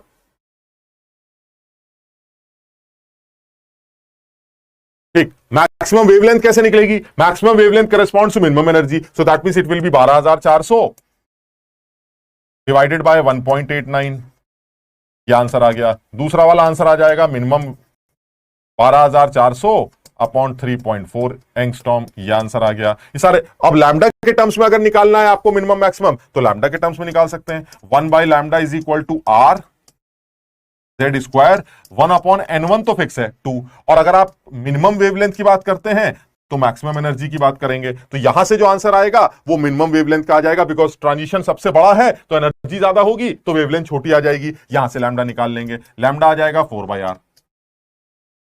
और इसी तरह से इसका उल्टा आंसर निकालना है तो उल्टा आंसर निकाल लेंगे। 1/λ is equal to R 1 square 1/2 square minus 1/3 square. इसको सॉल्व करो तो जरा लैम्डा की वैल्यू बताओ कितनी आएगी। 9 4 यानी 36/5R।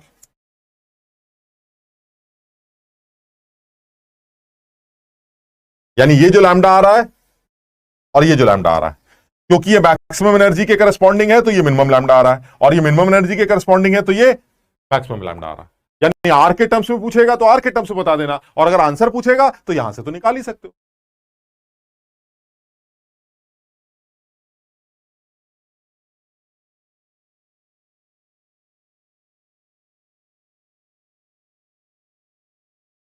हाँ आर्यन, लॉन्गेस्ट ट्रांजिशन से वेवलेंथ मिनिमम आएगी, क्योंकि लॉन्गेस्ट ट्रांजिशन से फोटोन सबसे ज्यादा एनर्जी का निकलेगा, और सबसे ज्यादा एनर्जी के फोटोन की वेवलेंथ सबसे कम होगी।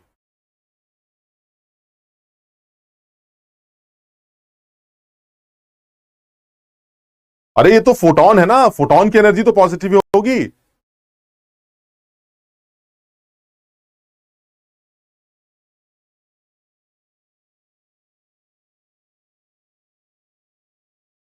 मिनिमम एनर्जी देखना, मिनिमम एनर्जी क्या है, मिनिमम एनर्जी 1.89 आएगी ना, क्योंकि थर्ड की जो एनर्जी होती है वो -1.51 होती है, और जो सेकंड की एनर्जी होती है वो -3.4 होती है। तो ये 3.4 में से 1.5 माइनस हो जाएगा, तो मुझे लगता है 1.89 ईवी आ जाएगी।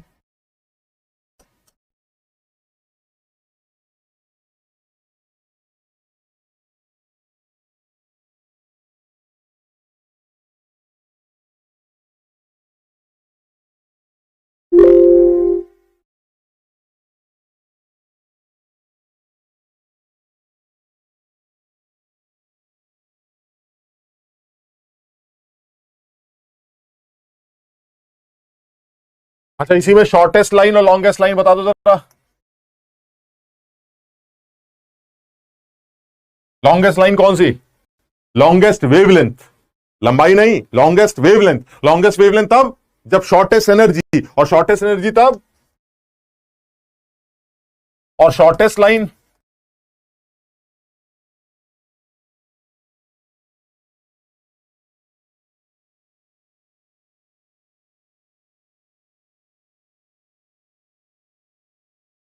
photons belong to visible region। इस सीरीज को बिलोंग करने वाले फोटोन विजिबल रीजन को बिलोंग करते हैं।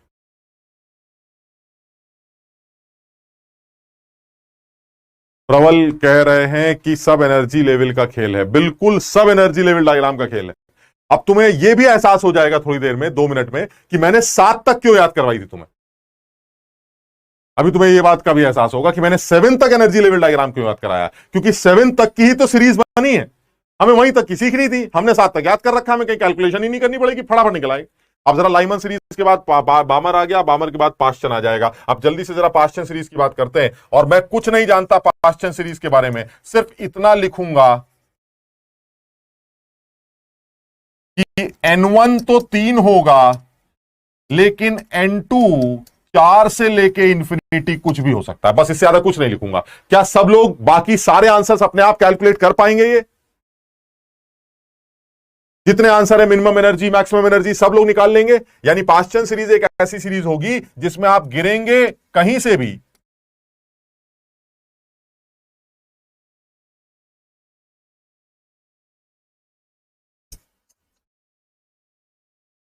लेकिन गिरना आपको थर्ड पर होगा।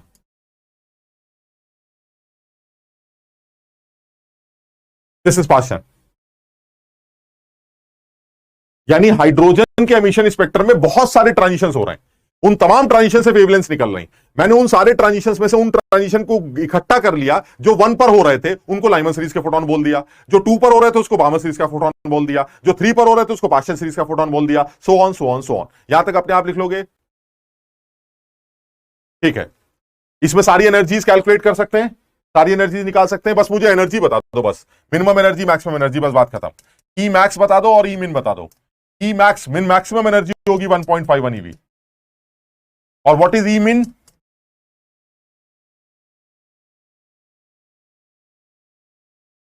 ई मिन निकल के आएगा 4 से 3 का गैप, 4 से 3 का गैप कितना होगा? 0.85 है ई मिन।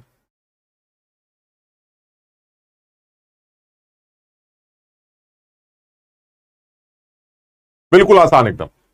इसी तरह से पाश्चन सीरीज की सारी चीजें निकाली जा सकती हैं। बस इतना याद करके जाना था पाश्चन सीरीज का मतलब क्या है। पाश्चन सीरीज का मतलब है आप n1 की वैल्यू 3 रखेंगे, n2 की वैल्यू 4 से लेकर इंफिनिटी, शॉर्टेस्ट लाइन, लॉन्गेस्ट, जो भी कुछ कैलकुलेट करना सब कैलकुलेट कर लेंगे। ठीक, नेक्स्ट।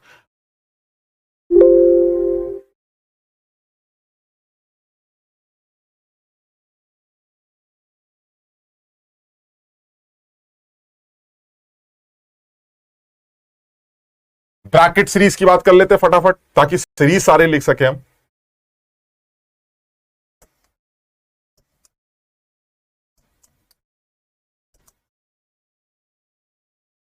कैसी है भाई ब्रैकेट सीरीज? ब्रैकेट सीरीज में फिर वही है, आप कहीं से भी गिरे मुझे मतलब नहीं है, लेकिन आपको गिरना 4 पर है, बस खत्म हो गया।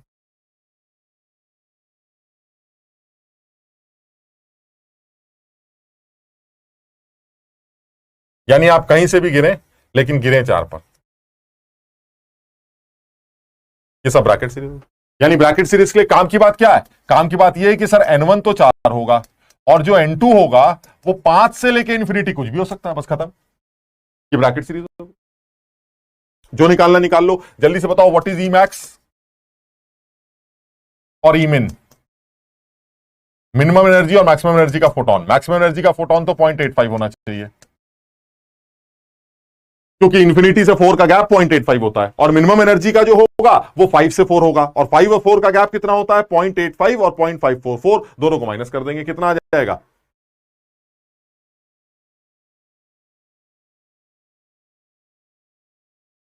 पॉइंट 3 यानी ये वो फोटॉन्स हैं जो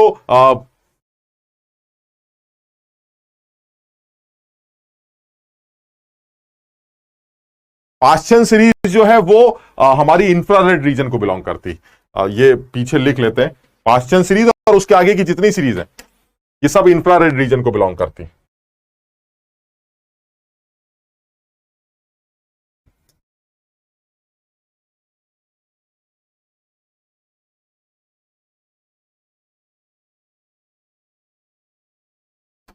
ये ब्रैकेट सीरीज भी, यानी आगे जो भी सीरीज है, लाइमन वाली तो अल्ट्रावायलेट को चली गई, और जो बामर वाली थी वो विजिबल को चली गई, और बाकी जितनी है वो सब इंफ्रारेड रीजन को बिलोंग करती है। इंफ्रारेड रीजन, ठीक। बहुत आसान है भाई, इसलिए तो मैं इसमें टाइम भी नहीं लगा रहा, मुझे बिल्कुल सीधा सीधा लग रहा है। कुछ नहीं करना, बस तुम्हें इतना बताना है, कहीं ये ना हो कि तुमने ये भी नहीं बताया था सर कि n1 क्या होता है। तो मैं इसलिए सिर्फ n1 n2 की वैल्यू लिख रहा हूं। इन एनर्जीज को मैं सिर्फ इसलिए लिख रहा हूं बिकॉज मैं एक्चुअली स्पेक्ट्रम को ऑब्जर्व करना चाहता हूं, मैं इसलिए एनर्जीज को लिख रहा हूं, अदरवाइज कोर पर्पज नहीं एनर्जीज को, वो तुम अपने आप भी निकाल सकते हो। ब्रैकेट के बाद आती है, यही लिख लेते हैं यार, ब्रैकेट के बाद आती है पी फंड।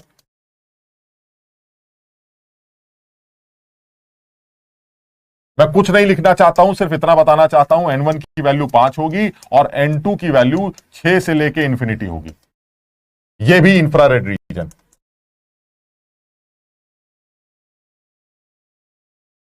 और इसके बाद आखिरी सीरीज है हम्फ्री।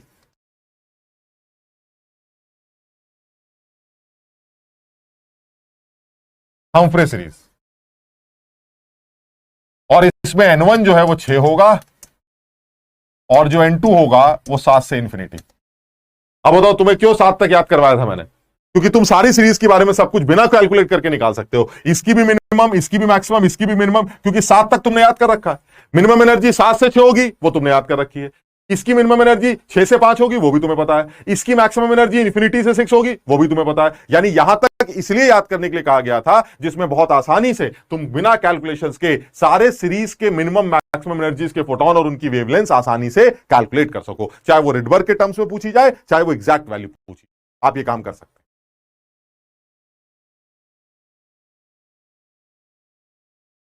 अब अगर ये तुम्हें समझ में आ गया है तो अब मैं आता हूं अपने मतलब की बात पे। मतलब की बात क्या है? अब थोड़े से एडवांस लेवल की बात कर रहे हैं, वो क्या है? सर ये जो स्पेक्ट्रम ये हमने देखे, दुनिया भर के सवाल मेंस में भी पूछे जाते हैं, पहले भी बहुत बार पूछे गए कि इसकी मिनिमम निकालो, शॉर्टेस्ट निकालो, ये निकालो, वो निकालो, सब बकवास होती।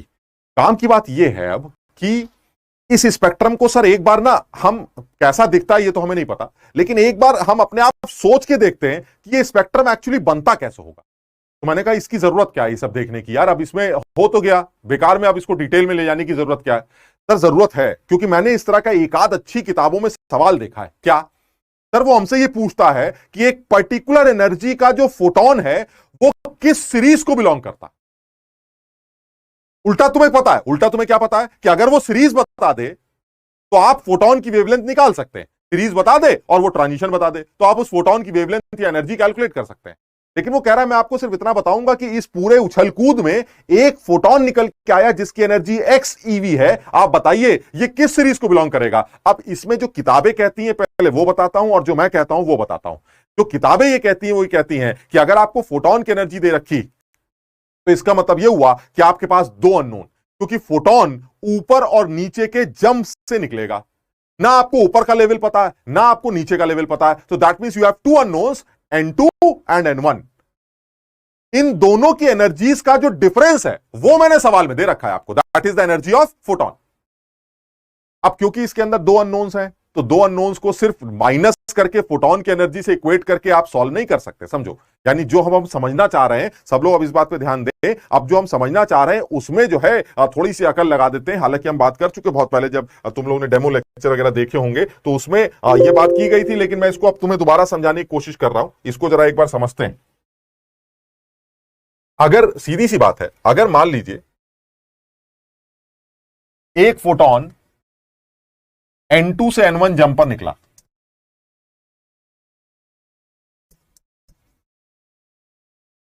अब देखो हाइड्रोजन की बात चल रही है इसलिए हम बार बार Z की वैल्यू नहीं रखेंगे, ये हाइड्रोजन है तो 1, ठीक। अब अगर वो N2 से N1 में जंप करके निकला तो फोटोन निकल के आएगा, इसकी कुछ एनर्जी होगी। इसकी एनर्जी को कैसे निकालेंगे? सर बहुत बार कर चुके हैं। N2 पर फोटोन की एनर्जी आती है -13.6 into 1 square upon N2 square, और यही एनर्जी जो निकल के आती है -13.6 into 1 square upon N1 square. और जब वो ऊपर से नीचे गिरेगा तो जो भी एनर्जी का डिफरेंस आएगा वही फोटोन की एनर्जी होगी, that is this is the energy of photon. And this energy of photon is given in the question. अब ये देखिए आप सवाल में गिवन क्या है, सवाल में सिर्फ ये गिवन है। अच्छा तो इधर क्या क्या अननोन है? इधर N1 भी अननोन है और N2 भी अननोन।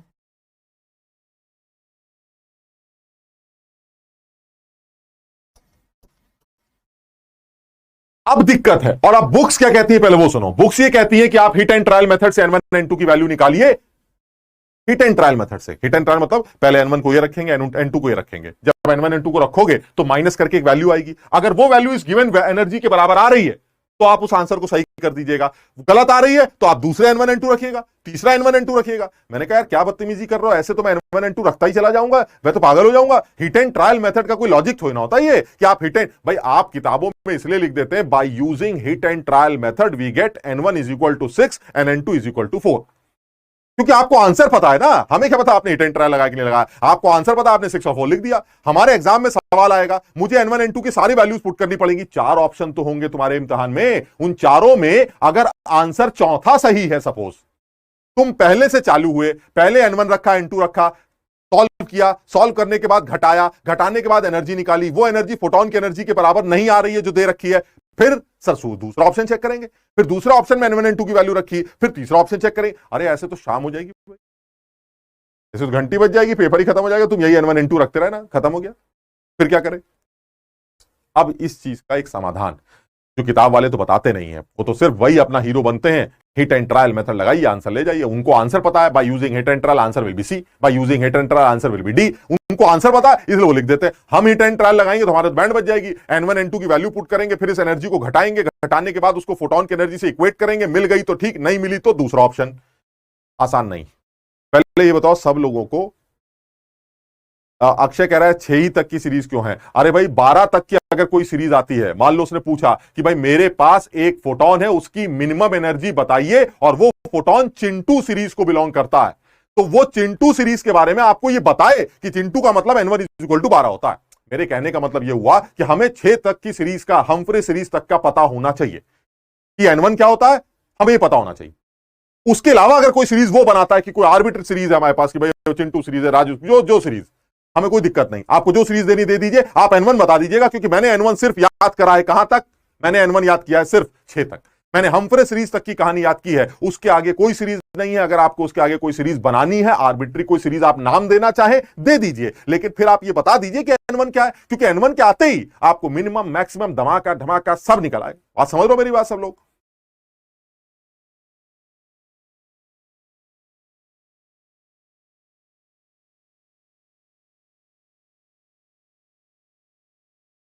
अमान को चिंटू के नाम से कितनी खुशी हो रही, पब्लिक चिंटू के नाम से खुश हो रही, देखिए आप। यहां इतनी देर से आदमी जो है भौंके जा रहा है, उससे कोई मतलब नहीं सर। चिंटू, ओ चिंटू चिंटू ये सही। Raju series,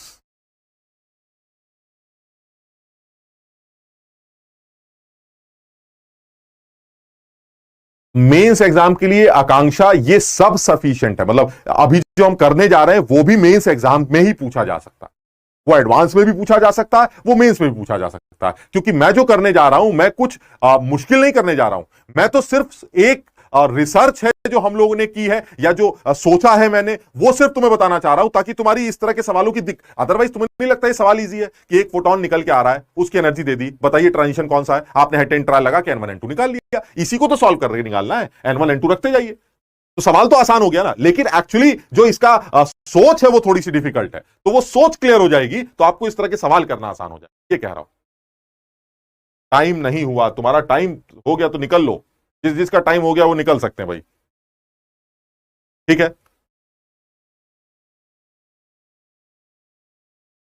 energy level diagram से आयुष समझ रहा है, एनर्जी लेवल डायग्राम से पता चलेगा, और हम इस स्पेक्ट्रम को जब ऑब्जर्व करेंगे तो हमें समझ में आएगा। अब जरा सब लोग बहुत ध्यान से थोड़ी देर के लिए बैठे और बड़ा ध्यान से देखें इसको, जो एनर्जी लेवल डायग्राम में बनाने, जो मैं स्पेक्ट्रम को ऑब्जर्व करने जा रहा हूं वो समझना जरा तुम, ठीक। ये हमारी समस्या है ना, ये प्रॉब्लम है। और इस प्रॉब्लम का थोड़ा सा एक सोल्यूशन निकालने की कोशिश की गई, बिकॉज इस सवाल को इस तरह से सॉल्व करना bye using hit and trial, ये तो यार समझदारी नहीं लगती, ये तो बेवकूफी। लेकिन और कोई तरीका नहीं लगता, मतलब मानते हो ना इस बात को कि और कोई तरीका नहीं है by solving two unknowns with one equation. एक इक्वेशन से दो अननोन सॉल्व करने के कोई तरीका नहीं होता, सिर्फ तुक्का मारना होता है। वो कह रहा तुक्का ही मार लो, हमने कहा यार कैसी बातें कर रहे हो, कितने तुक्के मारेंगे इसमें, तो हमें बहुत टाइम लग जाएगा। अब हम इसका एक सोल्यूशन सोचते हैं कि इसका क्या सोल्यूशन निकल सकता है, जरा समझना जरा। अब मैं उस स्पेक्ट्रम को ऑब्जर्व करने जा रहा हूं, जो स्पेक्ट्रम हमें लिया गया, जो स्पेक्ट्रम हम बना रहे थे अब तक, जिसको हाइड्रोजन का एमिशन स्पेक्ट्रम कहा जाता है।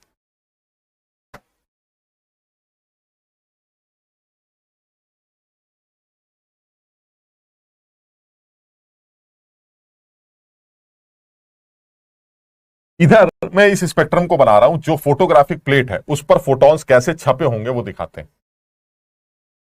ये एक फोटोग्राफिक प्लेट ले लेते हैं और इसके अंदर जो है वो स्पेक्ट्रम ऑब्जर्व करते हैं, ठीक।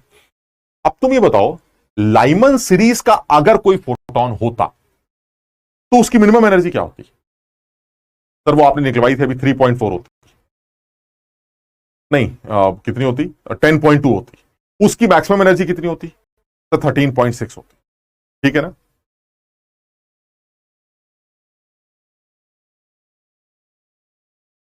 सबको समझ में आ रहा है ये?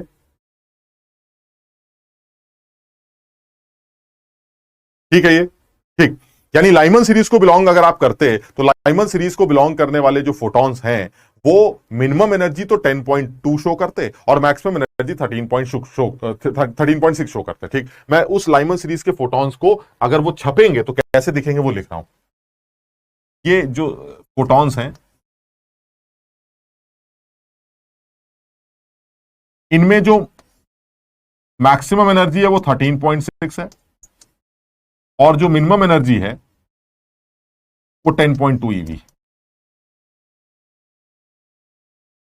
यानी जब हाइड्रोजन का एमिशन स्पेक्ट्रम बनता है तो खटाखट स्पेक्ट्रम को जब आप देखते हैं तो पता ही चलता है कि लाइनों का गुच्छा नीचे नजर आता है।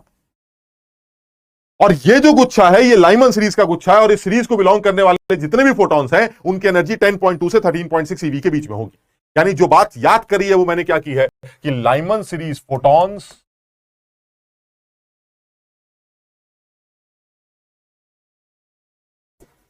Belong to Lyman series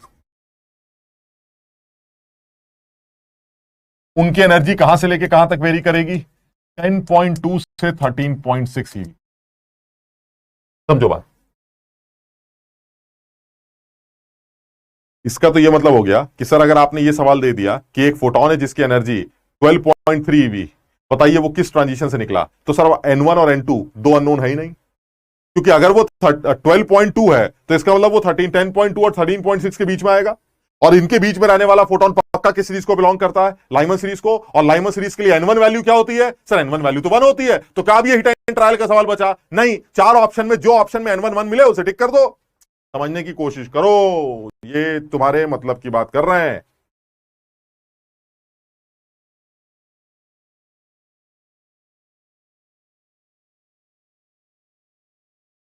energy कैसे आएगी n इज इक्वल टू 12 में? एनर्जी तब आएगी जब आप 13 से 12 का गैप निकालेंगे या इंफिनिटी से 12 का गैप निकालेंगे, लेकिन तब आपको energy 13.6 Z square by N square वाले फॉर्मूले से निकालनी पड़ेगी। तुमने तो 7 तक याद किया है ना, लेकिन अब 12 का तो एनर्जी याद नहीं किया, तो 12 की निकाल तो लोगे, minus 13.6 Z square by 12 square से 12 की एनर्जी आ जाएगी।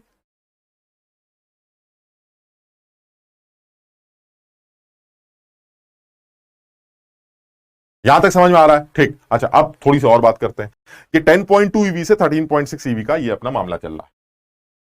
इसका मतलब एनी फोटोन, यहां पर मेंशन करते हैं, photon belongs to Lyman series, ये यानी एनी फोटोन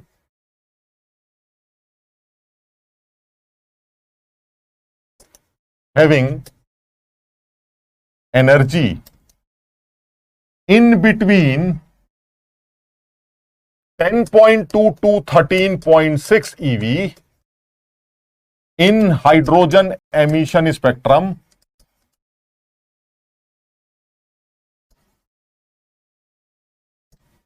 पक्का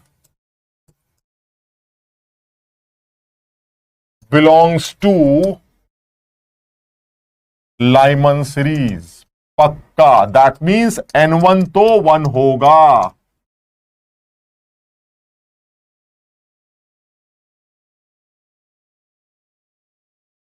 समझो बात। लकी कह रहे हैं sir you are the best chemistry teacher I ever study. भैया कितने लोगों से पढ़ चुके हो बे? अरे अब ये लास्ट है, ये अब नहीं है, पढ़ते नहीं, बस यहीं पढ़ना आज, इसके बाद और कोई केमिस्ट्री टीचर नहीं, फिर उसके बाद अपना कहीं बढ़िया आईआईटी में इंजीनियरिंग करना, और वहां पढ़ना ही नहीं होता, मस्त होता एकदम। समझ रहे बात?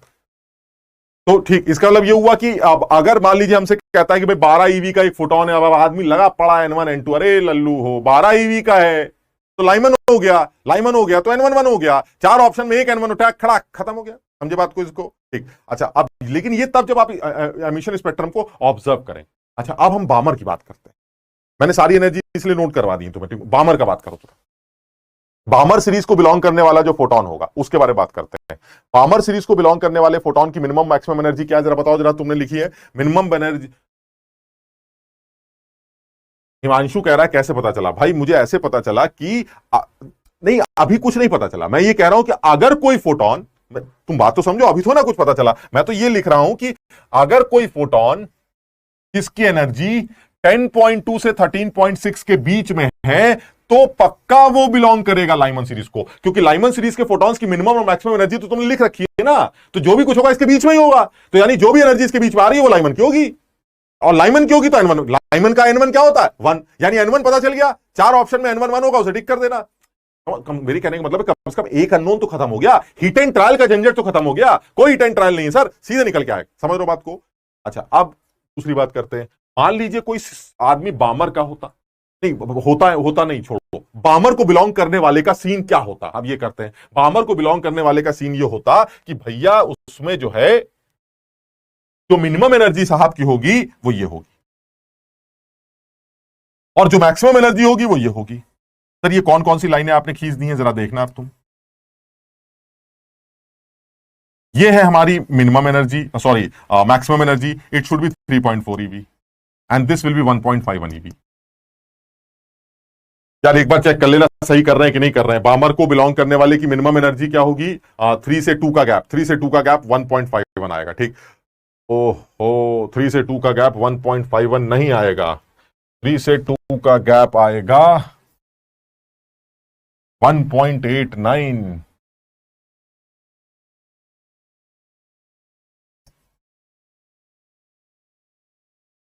ठीक है ना। अच्छा, अब तुम ये बताओ कि सर आपको कैसे पता चला कि ये लाइन इतने ऊपर से बनेगी? अरे मुझे इसलिए पता चला क्योंकि जब आपने ये बोल दिया कि 10.2 और 3.4 के बीच में कुछ है ही नहीं, तो इसका मतलब 3.4 तो ऊपर ही होगा ना। मतलब सर भाई यूनिक लाइंस हैं, लाइमन वाली लाइंस ये हो गई, फिर सन्नाटा, क्योंकि तब बामर की जो मिनिमम एनर्जी मैक्सिमम एनर्जी वो 3.4 है, तो इसका मतलब 3.4 से लेकर 10.2 के बीच में तो कुछ है ही नहीं, ये तो खाली है। और अगर कोई फोटोन 1.89 से 3.4 ईवी के बीच में लाए करेगा तो वो बामर को बिलोंग करेगा। यानी यहां पर ये पहली बात लिखी है, अब यहीं पर हम दूसरी बात लिख लेते हैं। ये पहली बात थी, अब हम दूसरी बात लिख देते हैं। दूसरी बात क्या है? Any photon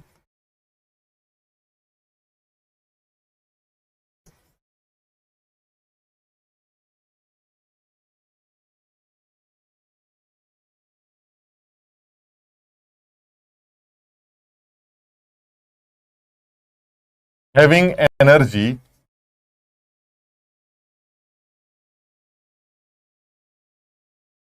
in between 1.89 to 3.4 eV belongs to Balmer series।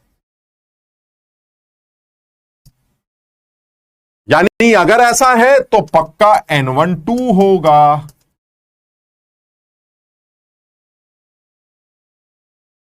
लेकिन तब जब एक ऐसा फोटोन तुम्हें दिया जाए जिसकी एनर्जी 1.89 से 3.4 के बीच में होगी, तब ऐसा होगा। समझो बात, कितना अच्छा सवाल है। देखिए आप, सर एक फोटोन है वो 6.72 ईवी का निकल रहा है, बताइए वो किस ट्रांजिशन से निकल रहा है? चार ऑप्शन है। अब पब्लिक लगी पड़ी है क्योंकि उसको तो यही पता, hit and trial, hit and trial, hit and trial. उसने पहला ऑप्शन चेक किया, नहीं निकला, दूसरा चेक किया, नहीं निकला, तीसरा चेक किया, नहीं निकला, और चौथा ऑप्शन था पॉसिबल ही नहीं है, नॉट पॉसिबल। अब जो पढ़ा लिखा है वो चौथे ऑप्शन को देख के क्या कहेगा? जो जो लल्लू है वो चौथे ऑप्शन को देख के क्या कहेगा? वो कहेगा सर नॉट पॉसिबल का क्या मतलब होता है? पॉसिबल तो होगा ना, N1 N2 की कोई ना कोई वैल्यू तो निकल ही आएगी, पॉसिबल कैसे नहीं है? जो समझदार है वो क्या कहेगा? कौन सी एनर्जी की बात कर रहे हैं सर आप? 6.72। 6.72 तो सन्नाटा है। 3.4 से लेकर 10.2 के बीच में तो सन्नाटा पड़ा हुआ है, कोई नहीं निकला। सर इनके बीच में कुछ नहीं निकलता, ऐसा कोई फोटोन नहीं होता जिसकी एनर्जी 6.7 ईवी निकल के आती। कुछ समझ पा रहे हो मेरी बात को? इसलिए यहां पर भी एक लाइन और जोड़ने जा रहे हैं। वो क्या है जो इंपॉर्टेंट है? वो ये,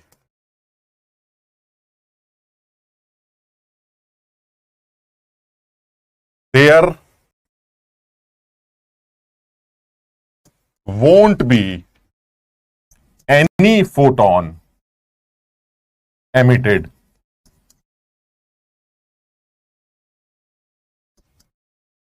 having energy in between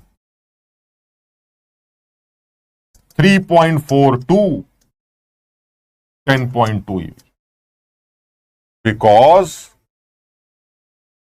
this is the region of सन्नाटा। समझो बात, ये तीसरी इंपॉर्टेंट पॉइंट।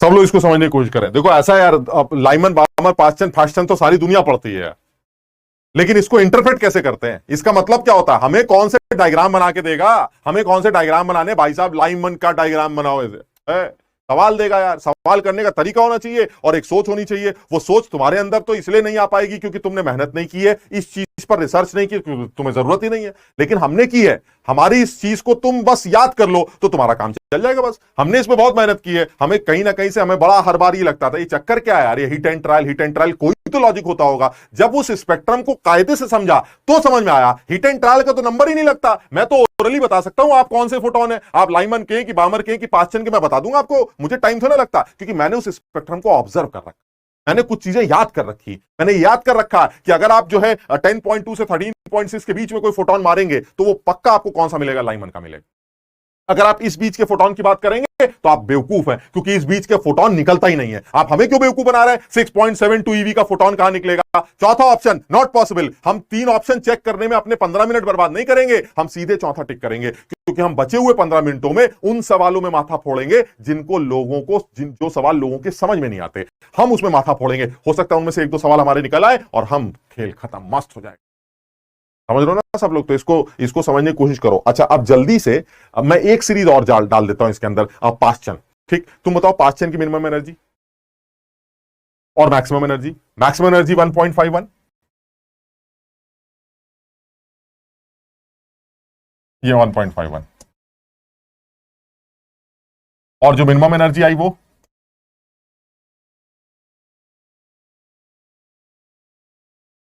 कितना आई थी? 1.51 हो गई और आ गई हमारी 0.66 ईवी। 0.66 ही आएगी ना यार।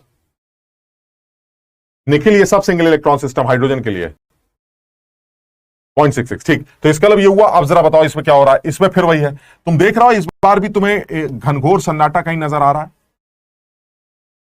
ये रीजन भी आ गया सन्नाटे वाला। कोई कहेगा भाई साहब एक फोटोन निकल के आ रहा है 1.72 ईवी का। हमने कहा पागल हो गए हो क्या? 1.72 ईवी तुमने निकाला होगा, हाइड्रोजन से नहीं निकलेगा। समझो बात को, यानी 1.72 ईवी ये बीच में आएगा और बीच में कहीं कुछ ना आ रहा। यानी इस बार भी आप ये लाइन लिख सकते हैं जो अब तक एक लाइन लिखी है। अब क्योंकि यहां जगह नहीं है तो हम नए पेज पे इस लाइन को लिख सकते हैं।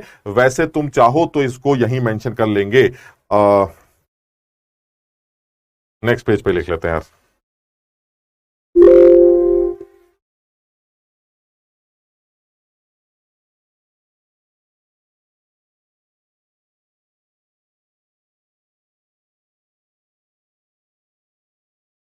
Any photon having energy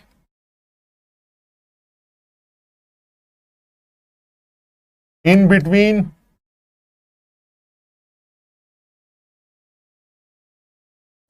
0.66 to 1.51 eV belongs to Paschen series, यानी N1 इज इक्वल टू 3। यहां पर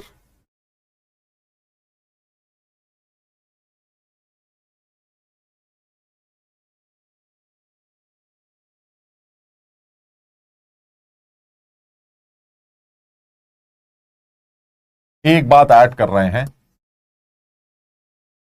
बात पूरी नहीं हुई है, अभी थोड़ी बात बची है, इसलिए आप इस बात को अभी फाइनल नहीं समझ सकते, क्योंकि अभी मुझे थोड़ी बात इसके अंदर और डालनी। जैसा मैंने लिखा है वो स्टेटमेंट हमेशा सही नहीं होगा ये वाले केस में, क्योंकि जब तुम ब्रैकेट से लोगे तो मर्जिंग होती है। मैं बात करूंगा अगली क्लास में, ठीक। अच्छा, लेकिन एक चीज क्लियर है, अभी इस बारे में बात पूरी करनी बाकी है, लेकिन एक चीज क्लियर है कि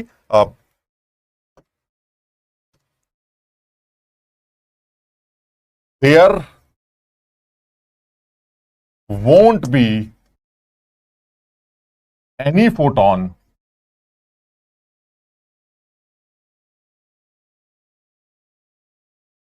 having energy in between, वो सन्नाटे वाला जो रीजन इन बिटवीन, कौन सा रीजन था हमारा इन बिटवीन? वो था 1.51 से 1.89, in between 1.51 to 1.89 eV, because this is the region of second सन्नाटा। यानी कोई भी फोटोन एमिट नहीं होगा जो 1.51 से 1.89 के बीच में लाई करे, क्योंकि ये सन्नाटे का रीजन। यहां तक तो कम से कम याद ही कर लेते। मोटिवेशन शायरी सुनाओ। भैया हमारे पास शायरी नहीं है, आई एम सो सॉरी।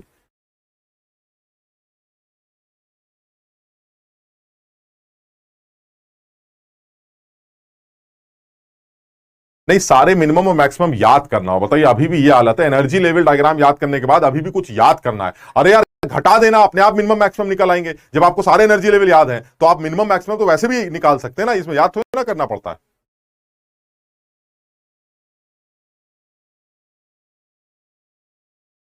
ठीक है, बात अभी पूरी नहीं करेंगे क्योंकि थोड़ी सी चीज वैसी है, तो हम इसको कल ही खत्म करेंगे अगली क्लास में। तो इसको आज इतना ही करते हैं, इसको एक बार कायदे से रिवाइज कर डालना है ना, समझ लेना। और फिर हमने मुद्दे की बात करते हैं यार, लाइमन बामर को अपना हल्का हल्का से दिमाग में रखा, N1 N2 की बातें ध्यान रखना। आज डीपीपी में कुछ सवाल डाल देते हैं, उसको निपटा देना, ठीक है ना। तो आज इतना ही करते हैं, अगली क्लास में फिर मुलाकात करते हैं। तब तक के लिए बाय बाय, थैंक यू।